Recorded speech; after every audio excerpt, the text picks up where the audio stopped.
Welcome to our YouTube channel. आज हम start करेंगे क्लास 10 से चैप्टर नंबर 3 जेनेटिक्स। जेनेटिक्स एक ऐसा टॉपिक है जिसके अंदर हम ये स्टडी करते हैं कि कैसे हम अपने पेरेंट्स से रिजेंबल करते हैं। फॉर एग्जाम्पल, किसी का आई कलर ऐसा होगा जो कि उनकी मदर की तरह होगा, या किसी का हेयर टेक्सचर वो उनके फादर से मिल रहा होगा, या हमारी हाइट। ठीक है, तो इस तरीके से ऐसे बहुत सारे बॉडी फीचर्स होते हैं जो कि हमें हमारे फैमिली मेम्बर से रिलेट कराते हैं। ठीक है, सबसे पहले हम स्टार्ट करते हैं, what is genetics. Genetics is the study of heredity. Genetics क्या है? जेनेटिक्स एक ऐसा टॉपिक है जिसमें हम हेरिडिटी के बारे में स्टडी करते हैं। हेरिडिटी क्या है? हेरिडिटी एक ऐसी प्रोसेस है जहाँ पे जीन्स हमारे पेरेंट्स से हमारे अंदर ट्रांसफ़र होते हैं, जहाँ पे जीन्स के पास कुछ ऐसी प्रोटीन्स होती हैं जो कि हमारे अंदर ऐसे फीचर्स डेवलप करती हैं जो कि हमें हमारे पेरेंट्स से रिजेंबल करते हैं। ठीक है, heredity is the process by which a parent passes certain genes or characters into their offspring. Parents अपने ऑफस्प्रिंग में, अपने चाइल्ड में कुछ सर्टेन जीन्स या कैरेक्टर्स पास ऑन करते हैं, ट्रांसफ़र करते हैं। ये जीन्स क्या है? Gene is a segment of DNA that contain information about the development of certain proteins in a body which has specific function. Gene DNA का एक ऐसा सेगमेंट है जो कि सर्टेन टाइप ऑफ प्रोटीन के लिए कोड करता है, एंड वो प्रोटीन रिस्पॉन्सिबल होती है किसी एक ऑफस्प्रिंग में या किसी इंडिविजुअल में सर्टेन टाइप के कैरेक्टर्स या फीचर्स शो करने के लिए। जैसे ये क्या है? ये एक हमारा DNA है। नाउ इतने बड़े DNA में कुछ कुछ स्मॉल ऐसे सेगमेंट होते हैं जो कि सर्टेन प्रोटीन के लिए कोड करते हैं, एंड उन्हीं सेगमेंट को हम DNA कह रहे हैं। ठीक है, एग्जाम्पल, ये हमारा DNA है, एंड DNA में इतना सेगमेंट है जो कि एक स्पेसिफिक टाइप ऑफ प्रोटीन के लिए कोड करेगा। ठीक है, इस सेगमेंट को हमने कहा दिस इज जीन। नाउ अब ये प्रोटीन क्या कैरेक्टर शो कर सकता है? ये आई को उसका कलर देगा। ठीक है, नाउ आई कलर क्या हो सकता है? आई कलर हमारे पास काफ़ी सारे ऑप्शंस होते हैं, जैसे black I colour, brown I colour, and एक रेयर आई कलर जो है वो है blue green I colour.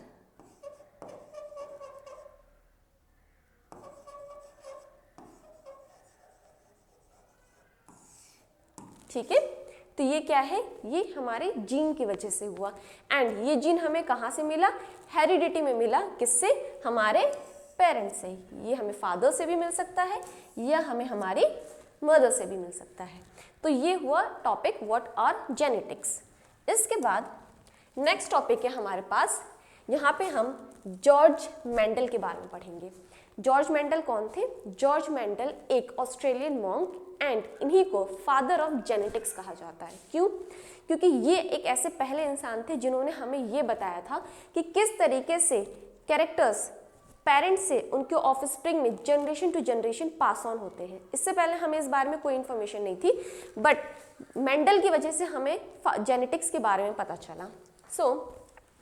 George Mendel was an Australian monk and father of genetics. George Mendel की बर्थ 1882 से लेके 84 तक ही रहे। He studied science and mathematics at the university of vena. Later, he spent his life in a monastery as an abbot. ठीक है, Abbott कौन होते हैं? एबॉट वो लोग होते हैं जो कि मॉन्स्टेरी के हेड होते हैं। इसके बाद he started to solve the secret of nature regarding the inheritance of certain features in garden P. जिस मॉन्स्टेरी में मेंडल रहते थे उसके बाहर एक बहुत ही सुंदर सा गार्डन का पी का गार्डन था। ठीक है, वहाँ पे उन्होंने नोटिस करा काफ़ी सारे पी प्लांट्स में काफ़ी सारे उन्होंने वेरिएशंस देखी। किसी का हाइट में वेरिएशन था, तो किसी के फ्लावर कलर में वेरिएशन था, या किसी के पॉट साइज में वेरिएशन था। ठीक है, जब उन्होंने इतनी सारी वेरिएशंस देखी तो उन्होंने ये सोचा कि आखिर क्या चीज़ है जो कि हर एक generation to generation pass on हो रही है, जो कि उनमें सिमिलर भी है, बट वहीं दूसरी साइड उनमें काफ़ी सारे डिफरेंसेस भी शो हो रहे हैं। So his findings are now known as Mendel's law of inheritance. So उन्होंने जितनी भी स्टडी करी उसके बाद उन्होंने कुछ सर्टेन्स लॉ दिए एंड उन लॉस को हम कहते हैं मेंडल्स लॉ ऑफ इनहेरिटेंस। इसके बाद नेक्स्ट टॉपिक है हमारा Mendel's law of inheritance. So Mendel's law of inheritance से पहले हमें कुछ चीज़ें पढ़नी है जहाँ पे हम आज के मॉडर्न टाइम में जेनेटिक्स की स्टडी में हम क्या क्या देख रहे हैं, जेनेटिक्स की क्या एप्लीकेशन है मॉडर्न टाइम में उसको देखेंगे। इसमें सबसे पहले हम स्टार्ट करते हैं जेनेटिक इंजीनियरिंग से। जेनेटिक इंजीनियरिंग क्या है? So it is a technique in which the genetic constituents of an organism, bacterium, is altered by introducing new genes into its chromosome. So genetic engineering modern type का एक ऐसा application है, एक ऐसी technique है जहाँ पे हम क्या कर सकते हैं, जहाँ पे हम किसी ऑर्गेनिज्म की बॉडी में, ठीक है, फॉर एग्जाम्पल ये कोई एक लिविंग ऑर्गेनिज्म है, यहाँ पे हम उसके डीएनए में एक सर्टेन टाइप के या ऐसे कहें किसी दूसरे डीएनए को या जीन को इंसर्ट कर सकते हैं। ठीक है, ये एक बैक्टीरिया का डीएनए है। इस बैक्टीरिया के डीएनए में ये हमने दूसरे टाइप का डीएनए इंसर्ट करेंगे। ठीक है, इसे कह देते हैं ये क्या है, ये एक डोनर डीएनए है। ठीक है, अब मुझे रिजल्ट क्या मिला? रिजल्ट ये मिला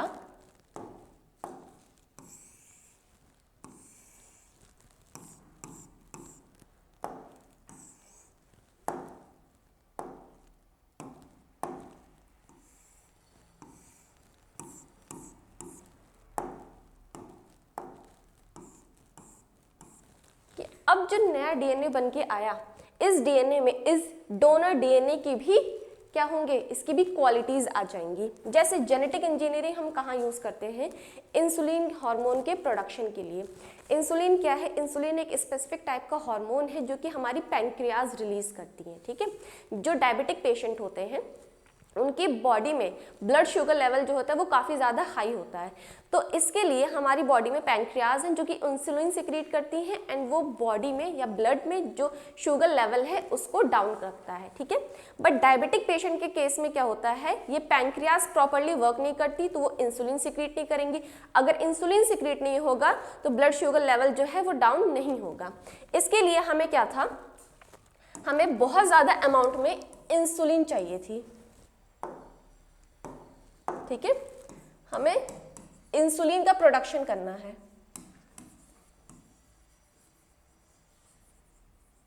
सो इंसुलिन मेनली मैमल्स ही प्रोड्यूस करते हैं। ठीक है, तो इसके लिए हमने जेनेटिक इंजीनियरिंग का यूज करा। हमने क्या करा, मैमल्स की बॉडी से उस जीन को रिमूव कर लिया जो कि रिस्पॉन्सिबल था इंसुलिन के प्रोडक्शन के लिए। ठीक है,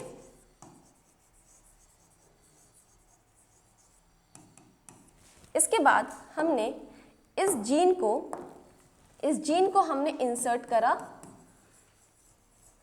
एक स्पेसिफिक टाइप ऑफ बैक्टीरिया के डीएनए में जिसका नाम है ई कोलाई। ठीक है, अब इस बैक्टीरिया के बॉडी में हमने अपने इंसुलिन प्रोडक्शन करने वाले जीन को इंसर्ट कर दिया।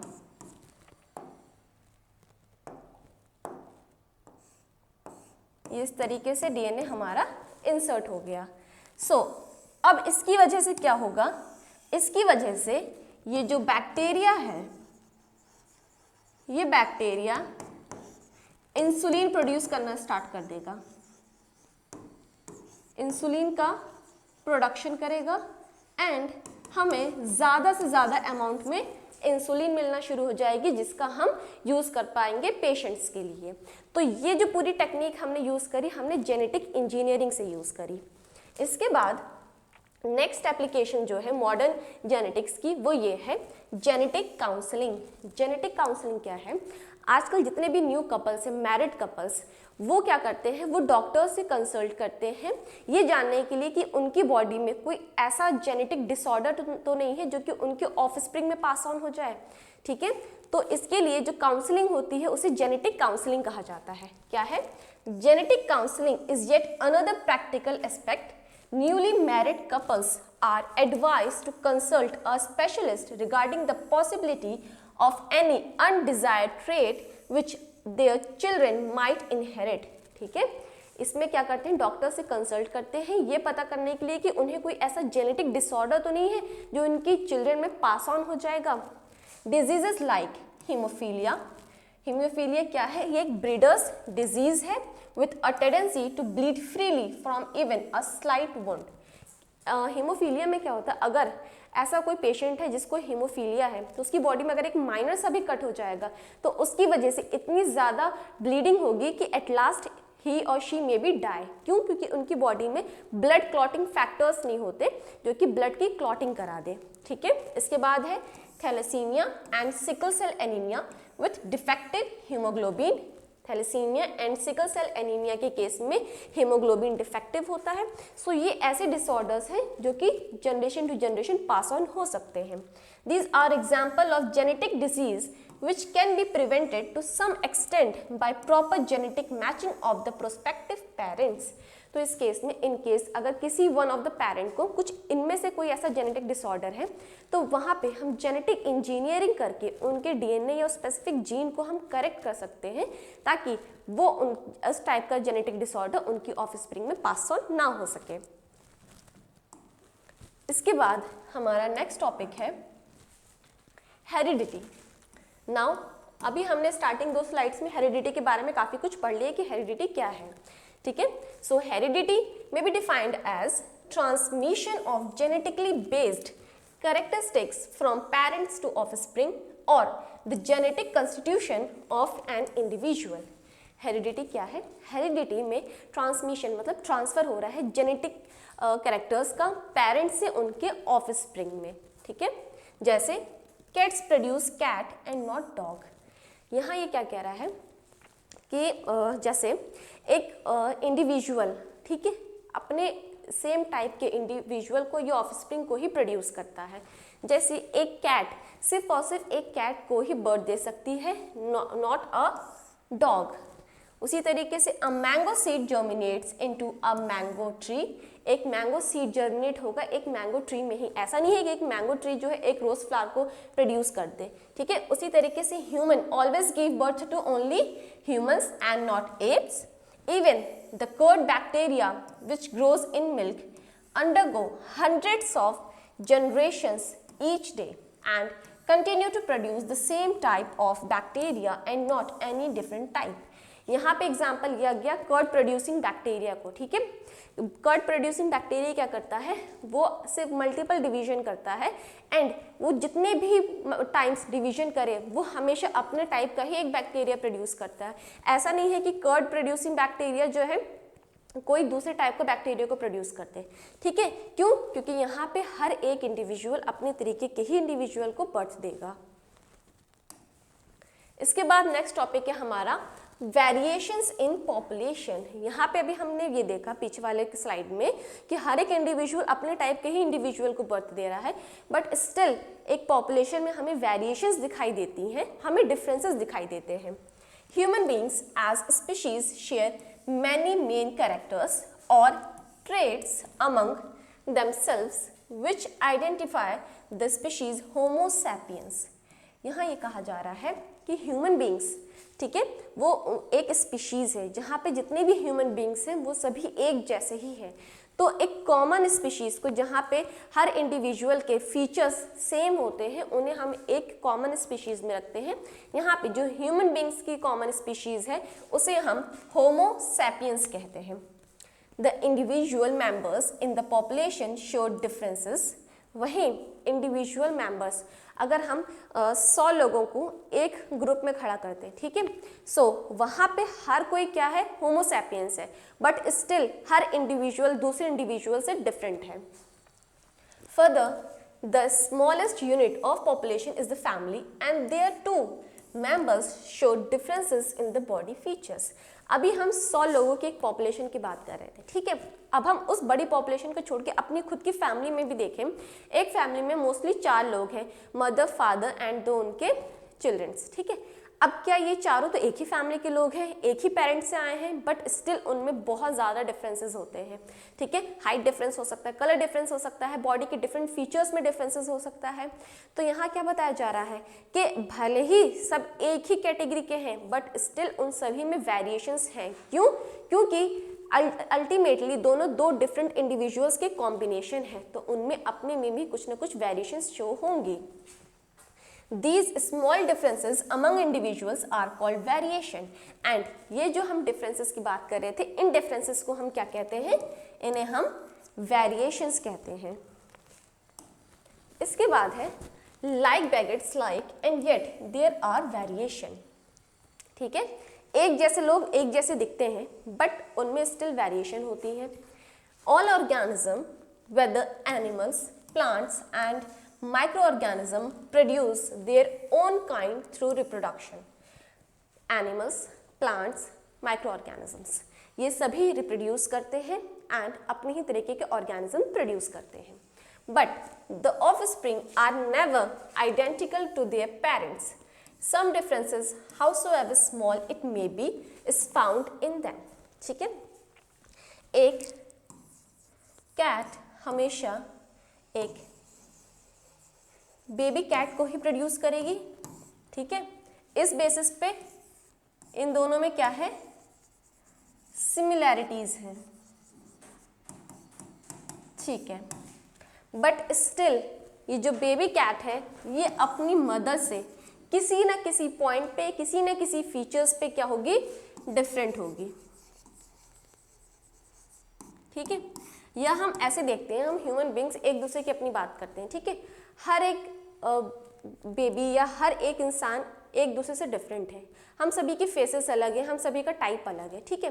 तो इस बेसिस पे हम ये कह सकते हैं कि हमारे अंदर वेरिएशंस हैं। क्यों? क्योंकि ये वेरिएशंस हमें दिखाई दे रही हैं।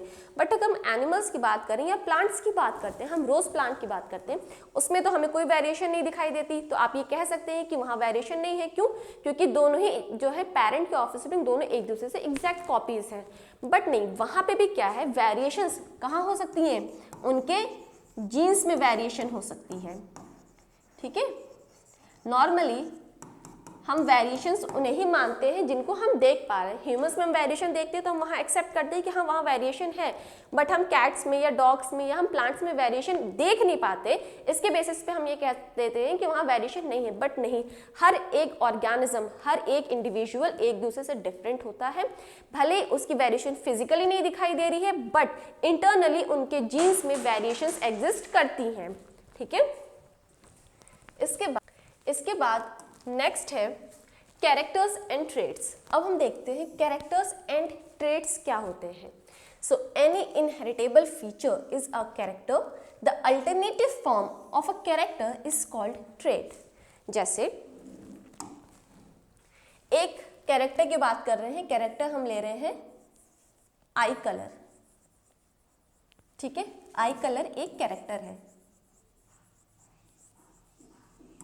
ठीक है। अब हर एक इंसान का आई कलर डिफरेंट होता है। किसी की आईज का कलर ब्लैक है, किसी का ब्राउन है, किसी का ब्लू ग्रीन कलर है, ठीक है। मोस्टली ये 3 टाइप के आई कलर्स हमें दिखाई देते हैं, ठीक है। तो जो हम 3 टाइप कह रहे हैं इसको, तीनों क्या है? ये तीनों आई कलर कैरेक्टर के डिफरेंट ट्रेट्स हैं, ठीक है। कैरेक्टर क्या है? आई कलर। अब वो आई कलर ब्लैक है, ब्लू है या ब्लूइश ग्रीन है या ब्राउन है, ये सब क्या है? उसके ट्रेट्स हैं। इसी तरीके से हम एक और कैरेक्टर लेते हैं, हेयर टेक्सचर, ठीक है। अब हेयर टेक्सचर क्या है? हेयर टेक्सचर एक कैरेक्टर है, ठीक है। हेयर टेक्सचर एक कैरेक्टर हो गया। नाउ अब हमारा हेयर टाइप स्ट्रेट हो सकता है, कर्ली हो सकता है, या वे भी हो सकता है। ठीक है, तो ये जो तीनों टाइप बता दिए हमने हेयर टेक्सचर के, तो ये क्या हो गए, ये हो गए इसके ट्रेट्स। इसी तरीके से एक एग्जाम्पल हम और लेते हैं हाइट का। ठीक है, तो यहाँ पे भी हाइट क्या हो गई, हाइट एक कैरेक्टर है। ठीक है, अब हाइट टॉल होगी, शॉर्ट होगी या मीडियम होगी, ये क्या हो गए, ये तीनों हो गए कैरेक्टर हाइट के तीन डिफरेंट ट्रेट्स। ठीक है, तो यहां से कॉन्सेप्ट क्लियर हो गया कि कैरेक्टर क्या होते हैं एंड ट्रेट्स क्या होते हैं। इसके बाद हमारे पास अब ये एक और पैरा है जहाँ पे हम डिफरेंट कैरेक्टर्स एंड उनके ट्रेट्स पढ़ेंगे। यहाँ पे हम सिर्फ और सिर्फ ह्यूमंस की बात करें तो यहाँ पे सबसे पहला हमारे पास कैरेक्टर है आई कलर। अब आई कलर एक कैरेक्टर हो गया, ब्राउन और ब्लू ये क्या है, ये उसके ट्रेट्स हो गए। ये क्या है, ये हो गए इसके ट्रेट्स। इसके बाद हेयर शेप कर्ली है या स्ट्रेट है, ये क्या हो गया, ये भी ट्रेट हो गए हेयर शेप कैरेक्टर के। उसी तरीके से eyebrows heavy bushy or thin, hair on the middle joint of fingers, growth or no growth, colour vision normal or green red colour blindness. फिर है tongue rolling, rolling of tongue into U shape when extended out from the mouth or no rolling. एक ऐसी feature होता है कुछ लोगों में जो कि अपनी टंग को रोल कर सकते हैं। ठीक है, तो ज़रूरी नहीं है कि ये हर किसी में हो। तो टंग रोलिंग क्या है, टंग रोलिंग एक कैरेक्टर है, कोई उसे कर सकता है या नहीं कर सकता। ये दोनों जो ऑप्शंस आ गए, ये दोनों क्या हो गए, उस कैरेक्टर के ट्रेट्स हो गए। उसी तरीके से हैंड यूज, राइट हैंडनेस और लेफ्ट हैंडनेस। कुछ लोग ऐसे होते हैं जो कि राइट हैंड से लिखते हैं, कुछ ऐसे होते हैं जो कि लेफ्ट हैंड से लिखते हैं। तो ये दोनों क्या हो गए, उसके ट्रेट्स हो गए। उसी तरीके से skin colour, albinism, totally absence of pigment in the skin और नॉर्मल लाइट और डार्क पिगमेंट, ये भी क्या है, एक ट्रेट है। उसी तरीके से ईयर लोब, फ्री और अटैच्ड, लिप्स थिक और thin, RH blood group, RH positive और RH निगेटिव। तो इतने सारे जो है, ये सारे हमें जो है क्या है, कैरेक्टर्स हैं एंड इनके सामने जो है वो इनके ट्रेट्स हैं। इसके बाद नेक्स्ट है हमारे पास chromosomes, the carriers of heredity. Chromosomes क्या है, ये कैरियर्स है हेरिडिटी के। ठीक है, so chromosomes are only visible when a cell nucleus is about to divide. ठीक है, एक सेल में या सेल न्यूक्लियस में हमें क्रोमोसोम तब दिखाई देता है जब सेल जो है वो डिवीजन की तरफ जाती है। क्यों, क्योंकि उस टाइम पे जो क्रोमेटिन फाइबर्स थे वो कंडेंस हो गए, तो अब हमें वो क्रोमोसोम्स अपीयर हो रहे हैं, दिखाई दे रहे हैं। ठीक है, photograph of the dividing cell nucleus can be taken through a high power light microscope. These photographs are used for artificially arranging the chromosomes according to their size and shape on a chart. Karyotype, यहाँ क्या कहा गया, जब एक cell का nucleus dividing stage में होता है उस टाइम पे हमने हाई लाइट और हाई पावर के माइक्रोस्कोप से उसकी कुछ पिक्चर्स लेते हैं और उसके बेसिस पे हम क्रोमोसोम्स को उनके साइज और शेप के बेसिस पे हमने उसे एक फोटोग्राफ को अरेंज करा है। तो इस फोटोग्राफ को हम क्या कहते हैं, इसे हम कहते हैं कैरियोटाइप। ठीक है, इस कैरियोटाइप में हमने क्रोमोसोम्स को उनके नंबर के बेसिस पे एंड उनके अपने साइज के बेसिस पे अरेंज करा है। इसके बाद नेक्स्ट है क्रोमोसोम नंबर्स। अब यहाँ पे डिफरेंट ऑर्गेनिज्म में क्रोमोसोम नंबर क्या है उसको हमने एक चार्ट के फॉर्म पर रिप्रेजेंट करा है। सबसे पहले हम देख रहे हैं एस्केरिस, इनमें सिर्फ और सिर्फ 2 क्रोमोसोम्स होते हैं। एंड एक और कॉमन बात ये है वो कि क्रोमोसोम्स हमेशा इवन नंबर में ही प्रेजेंट होते हैं। ठीक है, क्रोमोसोम्स हमेशा इवन नंबर में प्रेजेंट होंगे और वो भी पेयर में प्रेजेंट होंगे। एस्केरिस में सिर्फ और सिर्फ 2 क्रोमोसोम्स हैं। उसके बाद अनियन में 16 क्रोमोसोम्स हैं, maize 20, lion 38, tiger 38, domestic cat 38, mouse 40, humans 46 chromosomes, gorilla 48 chromosomes, potato 48 chromosomes. यहाँ देखिए, यहाँ हमने क्या देखा कि गोरिल्ला एंड पोटैटो दोनों बिल्कुल डिफरेंट ऑर्गेनिजम्स हैं, बट स्टिल दोनों का क्रोमोसोम नंबर क्या है, सेम है। इसके बाद हम देखते हैं मॉन्की, मॉन्की में 54 क्रोमोसोम्स है, dog 78, chicken 78, crayfish 200 and some insects ऐसे हैं जिनमें मोर देन 1000 क्या है, क्रोमोसोम्स प्रेजेंट होते हैं। इसके बाद आगे चलते हैं, तो नेक्स्ट है हमारा क्रोमोसोम्स इन होमोलोगस पेयर्स। अब जो क्रोमोसोम्स है वो हमेशा होमोलोगस पेयर्स में प्रेजेंट होते हैं। होमोलोगस का मतलब क्या होता है, सिमिलर, ठीक है, एक जैसे। जितने भी एक जैसे क्रोमोसोम्स होंगे वो हमेशा एक साथ पेयर में प्रेजेंट होंगे एंड उस पेयर को हम होमोलोगस पेयर ऑफ क्रोमोसोम कहेंगे। In each organism the chromosomes occur in even number. Her organism में क्रोमोसोम्स इवन नंबर में प्रेजेंट होते हैं। This is so because they always occur in pair. ऐसा इसलिए क्योंकि क्रोमोसोम हमेशा पेयर में प्रेजेंट है एंड पेयर में प्रेजेंट है तो हमेशा उनका नंबर जो है वो इवन होगा। अगर वो ऑड नंबर में आ गए इट मीन्स कोई एक ऐसा क्रोमोसोम होगा जो कि सिर्फ इंडिविजुअल होगा, अलग होगा, अकेला होगा। Thus in humans the 46 chromosomes are present in 23 pairs. Humans में हमारे पास टोटल 46 क्रोमोसोम्स हैं एंड ये 46 क्रोमोसोम 23 पेयर्स में एग्जिस्ट करते हैं, ठीक है। इसके बाद है the 2 chromosomes of each pair are similar in size and shape and are derived as one each from 2 parents. Now अब क्या है, हमने ये देखा कि हर एक क्रोमोसोम जो है जो पेयर में प्रेजेंट है उसका एक एक पेयर हमें कहाँ से मिल रहा है, हमारे पेरेंट से मिल रहा है। तो एग्जांपल ये क्रोमोसोम नंबर 1 है, ठीक है, ये क्रोमोसोम नंबर 1 है एंड ये दोनों क्या है, ये होमोलोगस पेयर है क्रोमोसोम का, ठीक है। क्यों, क्योंकि दोनों एक ही जैसे क्रोमोसोम से, एक ही क्रोमोसोम से, ठीक है। ये जो फर्स्ट क्रोमोसोम है इट मे बी पॉसिबल ये हमें हमारी मदर से मिल गया एंड ये जो सेकंड क्रोमोसोम है ये हमें कहाँ से मिल गया, फादर से मिल गया, ठीक है। तो क्या ऐसा है कि फादर से और मदर से कोई भी क्रोमोसोम उठ के आ गया और दोनों ने एक पेयर बना ली, नहीं। अगर मदर की तरफ से क्रोमोसोम नंबर 1 आया है तो फादर की तरफ से भी क्रोमोसोम नंबर 1 ही आएगा, तभी दोनों आपस में जो है पेयरिंग करेंगे एंड तभी हम उस पेयरिंग को होमोलोगस पेयर ऑफ क्रोमोसोम्स कहेंगे, ठीक है।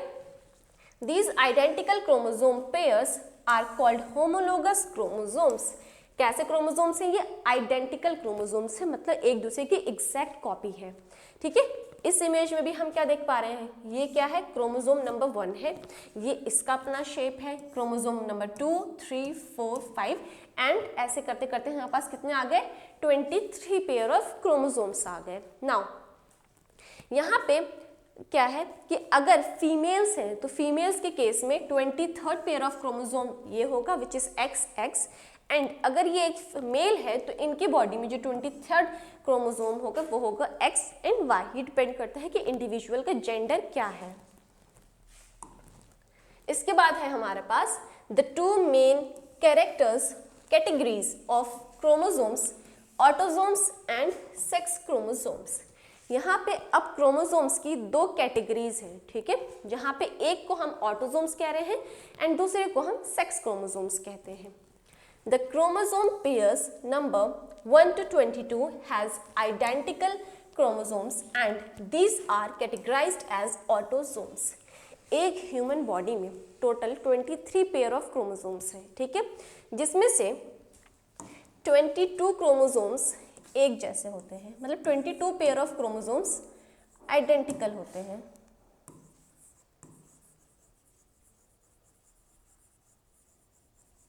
आर आइडेंटिकल, ठीक है, बिल्कुल एक जैसे हैं ये। अब इन 22 पेयर ऑफ क्रोमोसोम्स को हम क्या कहेंगे, इन्हें हम कहेंगे ऑटोसोम्स। क्यों, क्योंकि जो ऑटोसोम्स क्रोमोसोम है ये मेल्स में एंड फीमेल्स में, दोनों में कैसे होते हैं? सेम होते हैं। ठीक है, कोई मेल है या फीमेल है, दोनों में ही 22 पेयर क्रोमोसोम्स जो होंगे बिल्कुल एग्जैक्ट होंगे, एक जैसे होंगे। अब मेल किस बेसिस पे एक मेल बन रहा है या एक फीमेल किस बेसिस पे फीमेल बन रही है, ये सारी बात डिपेंड करती है हमारे 23rd पेयर ऑफ क्रोमोसोम पे,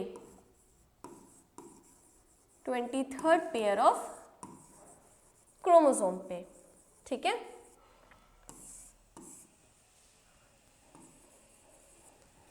यहाँ पे क्या है, ये जो 23rd पेयर ऑफ क्रोमोसोम है ये या तो XX हो सकता है या ये X एंड Y के पेयर में हो सकता है। ठीक है, अगर ये XY है तो इससे एक मेल की फॉर्मेशन होगी, एक मेल प्रोड्यूस होगा, एंड अगर ये XX के फॉर्म में है तो ये रिस्पॉन्सिबल होगा फॉर फीमेल। ठीक है, तो ये सारी बात किस पे डिपेंड कर रही है? ये हमारे 23rd पेयर ऑफ क्रोमोसोम पे डिपेंड कर रही है। तो हम 23rd पेयर ऑफ क्रोमोसोम को क्या कहेंगे? इसे हम कहेंगे सेक्स क्रोमोसोम, और बाकी के 22 पेयर ऑफ क्रोमोसोम्स को हम क्या कहेंगे? ऑटोसोम्स कहेंगे इन्हें। ठीक है, ये चीज है, but the 23rd pair is different and its chromosomes are called sex chromosomes. 22 pair of chromosomes identical हैं, बट जो डिफरेंस शो कर रहा है वो 23rd pair of chromosome show कर रहा है। तो इस वजह से इन क्रोमोसोम्स को हम सेक्स क्रोमोसोम्स कहते हैं, which are designated as X and Y. The XX pair with similar partners is found in females, whereas the XY pair with dissimilar partners is found in males. The Y chromosome of male is much smaller than X chromosome. हमारी body में जितने भी chromosomes हैं उन सभी में जो सबसे स्मॉलेस्ट क्रोमोसोम है वो है हमारा Y क्रोमोसोम। ठीक है, विच present only and only in males. यहाँ पे भी दिखाया गया है, सी ये एक X क्रोमोसोम है एंड ये एक Y क्रोमोसोम है। यहाँ हम X क्रोमोसोम के दोनों P एंड Q आर्म्स को इजीली देख पा रहे हैं, इजीली विजिबल है। ठीक है, ये P आर्म है एंड ये Q आर्म है, बट Y क्रोमोसोम में हमें Q आर्म्स तो दिख रही हैं, बट जो P आर्म्स है वो काफ़ी ज़्यादा स्मॉल है। ठीक है, काफ़ी ज़्यादा स्मॉल है, सो ये क्या है? ये सबसे ज़्यादा स्मॉलेस्ट क्रोमोसोम है। ठीक, अब इसके बाद हमारे पास नेक्स्ट टॉपिक है सेक्स डिटर्मिनेशन सन और डॉटर। ठीक है, किस तरीके से सेक्स डिटर्मिनेशन हम कर सकते हैं कि जो ऑफस्प्रिंग है वो एक मेल है या एक फीमेल है। The sex of the child depends upon the kind of sperm that fertilizes the egg. अब जो चाइल्ड है या ऑफस्प्रिंग है उसका सेक्स क्या होगा, वो एक मेल बनेगा या फीमेल बनेगा, ये डिपेंड करता है एक स्पर्म पे जो किस टाइप का स्पर्म है जो कि एग को फर्टिलाइज करने जाएगा। ठीक है, the egg contain only x chromosome. ठीक है, फीमेल्स में एग के पास सिर्फ एक्स क्रोमोसोम प्रेजेंट है। ठीक है, क्यों? क्योंकि उनके पास पेयर ऑफ एक्स क्रोमोसोम्स है। ठीक है, तो इनके पास कोई ऑप्शंस नहीं है। ठीक है, अगर ये फर्टिलाइजेशन के लिए एग जाएगा तो वो अल्टीमेटली एक्स ही क्रोमोसोम जाएगा, but half of the sperms released into the genital tract of the female during coitus are X bearing and the remaining half are Y bearing. But sexual intercourse के time एक male की बात करें, एक mail sperm की बात करें हम, तो यहाँ पे हाफ ऑफ द स्पर्म, या ऐसे कहें कि 50% ऐसा हो सकता है कि स्पर्म एक्स क्रोमोसोम लेके जाए एंड 50% स्पर्म वाई क्रोमोसोम को लेके जाए। ठीक है, it's simply a matter of chance as to which type of sperm fuses with the ovum. Now अब एक्स टाइप का स्पर्म ओवम को फर्टिलाइज करेगा, या वाई टाइप का स्पर्म जो है ओवम को फर्टिलाइज करेगा। ये टोटली एक चांस डिपेंडेंट प्रोसेस है, ठीक है। हम यहाँ किसी को भी पॉइंट आउट नहीं कर सकते हैं कि क्या होगा क्या नहीं होगा। ये डिपेंड करेगा कि किस टाइप का स्पर्म सबसे पहले जाके ओवम को फर्टिलाइज कर सकता है, ठीक है। तो यहाँ क्या है, एक मेल सेल है, एक्स एंड वाई क्रोमोसोम्स है, मियोसिस हुआ, मियोसिस से 2 गैमेट्स बने, दोनों गैमेट्स के पास क्या है, हाफ नंबर ऑफ क्रोमोसोम्स हैं। तो यहाँ पे ये एक्स स्पर्म हो गया, ये वाई स्पर्म हो गया, ठीक है। अब सेम फीमेल्स में भी मियोसिस की प्रोसेस हुई, एग का फॉर्मेशन हुआ which also carry half number of chromosomes. तो यहाँ पे आ गया हमारा एग सेल। सो अगर ये एक्स वाला स्पर्म इस एक्स वाले एग के साथ फर्टिलाइज करेगा तो क्या बनेगा, 2 एक्स क्रोमोसोम्स बन गए। तो इससे क्या फॉर्मेशन हो गई, डॉटर का प्रोडक्शन होगा या डॉटर की फॉर्मेशन होगी। अगर Y chromosome and X egg chromosome के साथ जो है फर्टिलाइज करा तो उससे जो जाइगोट बनेगा वो कैसा बनेगा, एक्स वाई बनेगा। तो मतलब उससे किसी की फॉर्मेशन होगी, एक सन की या एक मेल की फॉर्मेशन होगी। तो ये इस तरीके से पूरी प्रोसेस कंडक्ट होती है, ठीक है। तो इसी को हमने और एक्सप्लेन कर दिया है कि if x is fused by x bearing sperm the resulting combination is XX, that is female constitution and the child produced is female. If X egg is fused with Y bearing sperm, the resulting combination is XY, that is male constitution and the child produced is a male. तो इस तरीके से पूरी process होती है। इसके बाद हम पढ़ेंगे chromosomes carriers of genes. Chromosomes क्या हैं, इन्हें हम as a carrier of genes के पॉइंट ऑफ व्यू से अब पढ़ेंगे। All species have a fixed number of chromosomes. जितनी भी स्पीशीज हैं उन सभी के पास एक फिक्स नंबर ऑफ क्रोमोसोम है, ठीक है। किस स्पीशीज के पास कितना नंबर ऑफ क्रोमोसोम है ये हमने प्रीवियस स्लाइड में देख लिया। अब है however the characteristics of species including physical appearance, body function, behavior, etc. are not simply the outcome of chromosome number, but these are the result of units called gene which the chromosome carry. यहाँ अब ये कह रहे हैं किसी organism में chromosome number fix होता है, हमने जाना, ठीक है। अब वो ऑर्गेनिज्म या वो इंडिविजुअल का बिहेवियर कैसा होगा, उसकी बॉडी टाइप क्या है, उसके फीचर्स क्या है, ठीक है। ये सारी जो चीज़ें हैं ये क्रोमोसोम नंबर पे डिपेंड नहीं करती, बट क्रोमोसोम के पास जो जीन है उस पे ये सारी चीज़ें जो है डिपेंड करती हैं। क्यों, क्योंकि जीन ही है जिसके पास सारी इंफॉर्मेशन है। क्रोमोसोम क्या है, क्रोमोसोम सिर्फ एक कैरियर है, ठीक है। वो सिर्फ जीन को कैरी कर रहा है, उसके पास कोई इंफॉर्मेशन नहीं है कि आगे वाला इंडिविजुअल किस टाइप का बनेगा, उसके बॉडी में फीचर्स कैसे क्या होंगे, ये सब डिपेंड कर रहा है सिर्फ और सिर्फ जीन्स पे, जो कि किस में प्रेजेंट है, हमारे क्रोमोसोम्स में प्रेजेंट है। The lion and cat have the same number of chromosomes which is 38। यहाँ हम बात कर रहे हैं एक लायन की एंड एक कैट की, दोनों का क्रोमोसोम नंबर सेम है विच इज 38, ठीक है। Yet one is distinct from the other in body size, appearance, color, behavior, etc. But lion and cat क्या दोनों बिल्कुल एक जैसी हैं? नहीं, बहुत फर्क है दोनों में। बॉडी साइज में डिफरेंस है, कलर में डिफरेंस है, उनके पैटर्न में डिफरेंस है, ठीक है। तो ये सारे जो है डिफरेंसेस आ रहे हैं, किसके बेसिस पे आ रहे हैं, ये सारे डिफरेंसेस आ रहे हैं जीन के बेसिस पे, ठीक है। So all such characteristics of an organism are the result of genes located on the chromosomes, on the basis of genes which are located on their chromosomes. इसके बाद next है the word gene was coined by genetist Williamson Johnson in 1909 to simply describe what parent passes to their offspring. Now जो word gene है, ठीक है, ये किसने discover करा था, ये दिया था विलियमसन जॉनसन ने। कब, 1909 में, ठीक है। इन्होंने सिंपली इस चीज़ को एक्सप्लेन करा कि आखिर क्या चीज़ है जो कि पेरेंट से उनके ऑफस्प्रिंग में ट्रांसफर हो रही है। तो उन्होंने बताया कि it is actually gene which transfer from parent to their offspring. Next, genes and genome, ठीक है। अभी हमने पूरा कॉन्सेप्ट समझ लिया है कि जीन्स क्या होते हैं, ठीक है। बट एक वर्ड हम और यूज करते हैं विच इज जीनोम। तो अब जीन एंड जीनोम दोनों सेम है या डिफरेंस है, क्या है, अब हम आगे देखते हैं।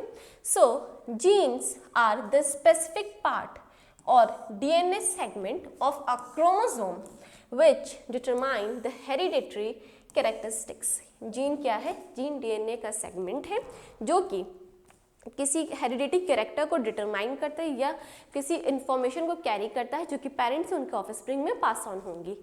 ठीक है, according to the latest finding there are nearly 19,000 genes in humans. But कुछ अभी ऐसी रिसर्च हुई है जिससे हमें ये पता चला है कि एक ह्यूमन में 19,000 जीन्स प्रेजेंट होते हैं। Chromosome number 1 has the largest number of genes. वहीं क्रोमोसोम नंबर 1 में सबसे ज्यादा जीन्स पाए जाते हैं which is 2968। And chromosome number Y, जिसे हमने पहले क्या कह दिया है, ये सबसे स्मॉलेस्ट क्रोमोसोम है। सबसे स्मॉलेस्ट क्रोमोसोम है, इट मीन्स ये कैरी भी करेगा लेस अमाउंट ऑफ जीन्स। तो वही चीज आए, इसके पास बहुत ही कम जीन्स प्रेजेंट होते हैं विच इज ओनली 231। अब हम देखते हैं जीनोम क्या होता है। So genome is the full complement of DNA including all genes and the intergenic region of an organism। एक ह्यूमन में, ऐसे हम समझते हैं, एक ह्यूमन बॉडी में जितना अमाउंट ऑफ जीन, DNA या जितनी भी ये सारी पूरी चीज़ें होती हैं, इन सभी को हम एक कॉमन टर्म देते हैं विच इज़ जीनोम। ठीक है, ह्यूमन बॉडी में कंप्लीट जो DNA होता है उसे हम जीनोम कहते हैं। एंड वहीं एक DNA का एक पार्टिकुलर सेगमेंट जो कि किसी स्पेसिफिक टाइप ऑफ प्रोटीन के लिए कोड कर रहा है उसे हम नाम देते हैं जीन का। ठीक, अब नेक्स्ट है हमारा जीन्स एंड देयर एलील्स। अब जीन्स की बात हो गई, अब हम जीन्स की एलील्स की बात करते हैं कि एलील्स क्या होते हैं। So normally every gene has two alternative form for a character producing different effect। ठीक है, नॉर्मली हर एक जीन के दो अल्टरनेटिव फॉर्म्स होते हैं जो कि किसी कैरेक्टर को शो करते हैं। Alternative forms of a gene occupying the same position on homologous chromosome. अब ये जो जीन के अल्टरनेटिव फॉर्म्स हैं ये दोनों क्रोमोसोम पे सेम पोजिशन पे या सेम लोकस पे प्रेजेंट होते हैं and affecting the same characteristic but in different ways are called alleles। But ये जो अल्टरनेटिव फॉर्म्स है जीन के ये सेम कैरेक्टर शो करते हैं बट सेम कैरेक्टर के अल्टरनेटिव फॉर्म्स को दिखाते हैं। जैसे हमने क्या पढ़ा कि हमारे क्रोमोसोम नंबर 1 है, ये हमारा क्रोमोसोम नंबर 1 है। ठीक है, अब मेरे क्रोमोसोम नंबर 1 पे एक ऐसा जीन है जो कि हाइट के लिए रिस्पॉन्सिबल है। ठीक है, क्या हम क्रोमोसोम नंबर 1 की बात कर रहे हैं। क्रोमोसोम नंबर 1 पे एक ऐसा जीन है जो कि हाइट के लिए रिस्पॉन्सिबल है। ठीक है, तो ये हाइट क्या हो गई, जीन हो गया। अब हम क्या कह रहे हैं, जीन के अल्टरनेटिव दो फॉर्म्स होते हैं, हमने ये तो पढ़ा क्या, every gene has 2 alternative forms, तो वो 2 अल्टरनेटिव फॉर्म्स आ गए। ठीक है, अब वो अल्टरनेटिव फॉर्म्स के रिस्पॉन्सिबल किसके लिए होंगे कि अब हमारी हाइट जो है वो टॉल होगी या शॉर्ट होगी। ठीक है, अब मेरी जो हाइट है वो टॉल होगी या शॉर्ट होगी, ये कौन डिपेंड करेगा, जिनके 2 अल्टरनेटिव फॉर्म्स इसको शो करेंगे इसके लिए डिपेंडेंट होंगे। तो उन्हीं अल्टरनेटिव फॉर्म्स को हम क्या कहते हैं, एलील्स कहते हैं। ठीक है, अगर हाइट टॉल होगी तो उसके लिए आएगा, हम डिनोट कर देते हैं कैपिटल T को। ठीक है, अगर हाइट शॉर्ट होगी तो उसके लिए हम डिनोट कर देते हैं स्मॉल t को। तो यहाँ capital T and small t, capital T and small t ये दोनों क्या है, दीज आर एलील्स। ठीक है, क्यों, क्योंकि यही एलील्स डिफाइन करेंगे या आगे चल के ये शो करेंगे कि हाइट कैपिटल T से टॉल होगी या स्मॉल t से शॉर्ट होगी। ठीक है, नाउ इनकी पोजीशन क्या है, इनकी पोजीशन सेम लोकस पे होती है। ठीक है, जैसे ये क्या है, ये एक पेयर ऑफ क्रोमोसोम है। ठीक है, यही समझ लेते हैं, ये क्रोमोसोम नंबर 1 है, दिस इज क्रोमोसोम नंबर 1। ठीक है, अब क्रोमोसोम नंबर के पास जो है हाइट के लिए जीन प्रेजेंट है, तो अब अगर ये जीन A, ठीक है, एंड ये कैपिटल जीन A, ये दोनों क्या है, इस जीन के एलील्स हैं, तो ये दोनों किसके लिए रिस्पॉन्सिबल हो जाएंगे, ये दोनों हो जाएंगे हाइट के लिए रिस्पॉन्सिबल। इसके बाद हम देख रहे हैं यहाँ पे स्मॉल बी है, ये दो स्मॉल बी किसी और स्पेसिफिक टाइप के कैरेक्टर के लिए होंगे तो ये डिफरेंट टाइप के एलिल्स शो करेंगे। फिर ये किसी और जीन के एलिल्स हैं, इसी तरीके से small D and capital D किसी और टाइप के जीन के दो एलिल्स हैं। इसके बाद नेक्स्ट एक एग्जाम्पल है जहाँ पे in the character of tongue rolling which is projecting the tongue out of the mouth in the form of tube. There are two possibilities. Either one can roll the tongue or one cannot. Thus, there are two alleles of these genes, one for rolling and the other for non-rolling. यहाँ क्या example लिया कि एक gene है, जो वो gene ये depend करता है टंग रोलिंग के लिए, ठीक है। एक जीन है, किसके लिए है ये? टंग रोलिंग के लिए है, ठीक है। अब कोई इंडिविजुअल टंग रोल कर भी सकता है या नहीं भी कर सकता है, ठीक है। Tongue rolling. नाउ ये जो चीज़ है, ये जो जीन है, यहाँ पे हमें दो पॉसिबिलिटीज़ दिखा रहा है कि एक टंग रोलिंग हो भी सकती है और दूसरा नॉन टंग रोलिंग है। तो इसके लिए जो रिस्पॉन्सिबल है, तो इसके लिए भी क्या रिस्पॉन्सिबल होंगे? एलिल्स रिस्पॉन्सिबल होंगे। क्यों? क्योंकि वो एलिल्स ही डिफाइन करेंगे कि ये इंडिविजुअल ये पॉसिबिलिटी शो कर सकता है या नहीं कर सकता। इसके बाद नेक्स्ट टॉपिक है हमारा डोमिनेंट एंड रेसेसिव एलिल्स। अब एलिल्स भी कैसे हैं? डोमिनेंट है एंड ये रेसेसिव है। डोमिनेंट क्या होता है? डोमिनेंट कोई एक ऐसा कैरेक्टर है, ठीक है। डोमिनेंट एक ऐसा कैरेक्टर है जो अपने आप को शो करेगा या अपने आप को रिप्रेजेंट करेगा, ठीक है। हमने इससे पहले क्या देखा था? टंग रोलिंग वाला एग्जाम्पल देखा था, जहां हमने ये देखा कि दो इंडिविजुअल हैं, एक के पास ऐसी प्रॉपर्टी है जो कि टंग रोलिंग कर रहा है और दूसरे के पास ऐसी प्रॉपर्टी जो कि टंग रोलिंग नहीं कर पा रहा। तो ये चीज़ किस पे डिपेंड करी? उस एलिल पे, कि वो एलिल जो है डोमिनेंट है या रेसेसिव है। अगर वो एलिल डोमिनेंट होगी तो वो अपने को शो कर सकता है, अपना कैरेक्टर शो कर सकता है। बट अगर वो एलिल कैसी है? रेसेसिव है। रेसेसिव का मतलब अपने फीचर्स को रिप्रेजेंट नहीं कर पाना, शो नहीं कर पाना, ठीक है। तो यहाँ पे जो है कोई भी हमें रिप्रेजेंटेशन नहीं मिलेगी।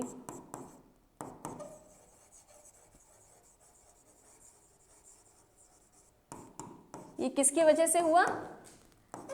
रेसेसिव एलिल के वजह से हुआ, ठीक है। तो क्या लिखा है यहाँ पे? Out of the two alleles of a gene, one is dominant, which is super ruling, and the other is recessive, which is subordinate or submissive. एक जीन की जो दो एलिल्स होती हैं उनमें से एक हमेशा सुपर डोमिनेटिंग होगी और एक हमेशा रेसेसिव होगी, ठीक है।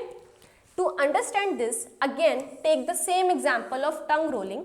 The gene for tongue rolling is located on a particular pair of chromosome.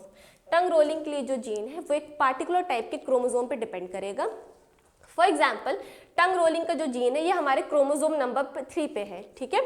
दस every individual has a pair of this gene.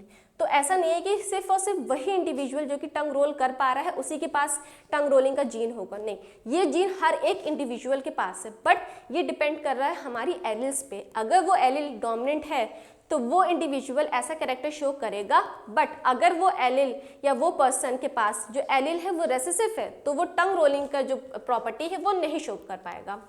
The dominant gene by a capital letter, so here capital R for tongue rolling, and the recessive gene by the same but small letter like small r for non-rolling. यहाँ हमने क्या करा है, हमने दोनों ही alleles को दो letter से डिनोट करा है. अगर टंग रोलिंग वाला जीन या एलिल डोमिनेंट है तो उसके लिए हम कैपिटल R से उसे डिनोट करेंगे. अगर वो रेसेसिव है तो उसके लिए हम उसे स्मॉल r से डिनोट करेंगे. इसके बाद है a recessive gene is one which in the presence of contrasting gene is not expressive. ठीक है, तो हम किसी एलिल को डोमिनेंट क्यों कह पा रहे हैं, क्योंकि एक फॉर एग्जांपल ऐसे समझते हैं कैपिटल R है एंड स्मॉल r है. ठीक है, अब इन दोनों जीन्स के पास अपनी अपनी प्रॉपर्टीज हैं. तो क्या हुआ, इन दोनों एक साथ ही प्रेजेंट है बट जो कैपिटल है, ठीक है, ये इजली टंग रोल कर रहा है. क्यों, क्योंकि कैपिटल आर ने स्मॉल आर की जितनी भी एक्टिविटीज थी ऐसे कि उसकी जो पावर थी उसको सप्रेस कर दिया, उसको शट डाउन कर दिया एंड अपने आप को वो एक्सप्रेस करने लगा। इसी तरीके से नेक्स्ट है हमारे पास जीनोटाइप एंड फिनोटाइप। अब यहाँ पे दो कैरेक्टर्स और हैं, एक है जीनोटाइप, एक है फिनोटाइप। सो जीनोटाइप क्या है? The set of genes present in the cell of an organism. देखो हम अभी काफ़ी सारे जीन्स एंड उनके टाइप ऑफ एलील्स के बारे में पढ़ रहे हैं। फॉर एग्जाम्पल टंग रोलिंग की ही हम बात करें, कोई इंडिविजुअल है जिसके पास डोमिनेंट एलील्स है, ठीक है, मतलब कैपिटल आर है, इसकी वजह से वो टंग रोलिंग कर पा रहा है। वहीं दूसरा ऐसा इंडिविजुअल है जिसके पास दोनों स्मॉल आर है, जिसकी वजह से उसके पास टंग रोलिंग की प्रॉपर्टी नहीं है। तो यहाँ पे ये जो हम देख पा रहे हैं ना कैपिटल आर स्मॉल आर, इसके बेसिस पे हम बोल रहे हैं कि हाँ ये इंडिविजुअल टंग रोल कर रहा है एंड ये इंडिविजुअल नहीं कर पा रहा है, ठीक है। तो ये जो जीन के जो फॉर्म्स है या एलिल्स के जो फॉर्म्स है इन्हें हम कहते हैं जीनोटाइप, ठीक है। इसे हम क्या कहेंगे? इसी को हम कहेंगे जीनोटाइप। ऐसे भी हम समझ सकते हैं जीन एंड जीनोटाइप, इससे भी हम इसको दोनों को रिलेट कर सकते हैं। उसके बाद है फिनोटाइप। क्या होते हैं? The observable characteristic which are genetically controlled, ठीक है। अब हम इंडिविजुअल को देख रहे हैं कि हाँ ये टंग रोल कर रहा है, ये टंग रोल नहीं कर रहा है, तो हम ऑब्जर्व कर रहे हैं, अपनी आंखों से देख के उस चीज़ को बता रहे हैं, ठीक है। सो ऐसी चीज़ें या ऐसी फीचर्स जो कि हम इजीली देख सकते हैं, जो कि विजिबल होते हैं, विजिबल फीचर्स, ठीक है। विजिबल फीचर्स जो होते हैं वो उसे हम क्या कहेंगे? उसे हम कहते हैं फिनोटाइप, ठीक है। जो हमारे जीन के कॉम्बिनेशंस होते हैं, एलिल्स के कॉम्बिनेशन होते हैं, उसे हम जीनोटाइप कहते हैं, और जो हमारे विजिबल फीचर्स होते हैं उसे हम फिनोटाइप कहते हैं। फिर एग्जाम्पल हम टंग रोलिंग का ही फिर से लेते हैं। यहाँ पे हमारे पास क्या है? होमोजाइगस डोमिनेंट है। होमोजाइगस डोमिनेंट है मतलब एक जैसा एलिल का पेयर होगा। कैसा होगा ये पेयर? कैपिटल आर, ठीक है। कैपिटल आर है तो इंडिविजुअल के पास क्या होगा? टंग रोलिंग की पॉसिबिलिटीज होंगी। अगर हेट्रोजाइगस है, यहाँ पे हेट्रोजाइगस का मतलब में हेट्रो का मतलब होता है डिफरेंट, ठीक है, बट कैसा है? डोमिनेंट है, और यहाँ पे डिसिमिलर पेयर है। तो क्या आएगा यहाँ पे हमारा combination? Capital R and small R का आएगा। इसकी वजह से भी उसके पास क्या है? टंग रोलिंग की प्रॉपर्टी है। इसके बाद आया होमोजाइगस रेसेसिव। होमोजाइगस है मतलब सिमिलर पेयर है, बट कैसे है? रेसेसिव है। तो यहाँ पे क्या आ जाएगा? होमोजाइगस में आ जाएगा स्मॉल आर, ठीक है। बोथ कैसे हैं? रेसेसिव है, तो ये कैसा हो जाएगा? नॉन रोलर हो जाएगा। तो ये हमने पढ़ा जीनोटाइप एंड फिनोटाइप। इसके बाद नेक्स्ट हमें पास एक एग्जाम्पल है, यहाँ पे कह रहा है कि फ्रॉम पेरेंट्स टू चिल्ड्रन, ठीक है। अब पेरेंट्स से चिल्ड्रन में टंग रोलिंग की प्रॉपर्टीज हमें देखनी है। यहाँ पे एक एग्जाम्पल दे रहा है जहाँ हम क्या देख रहे हैं कि ये मदर है, एक ये फादर है। एक चीज और, यहाँ जो सिंबल दिया गया है सर्कल एंड उसी के साथ है स्क्वायर। तो सर्कल हम हमेशा फीमेल्स के लिए डिनोट करते हैं एंड स्क्वायर को हमेशा मेल्स के लिए,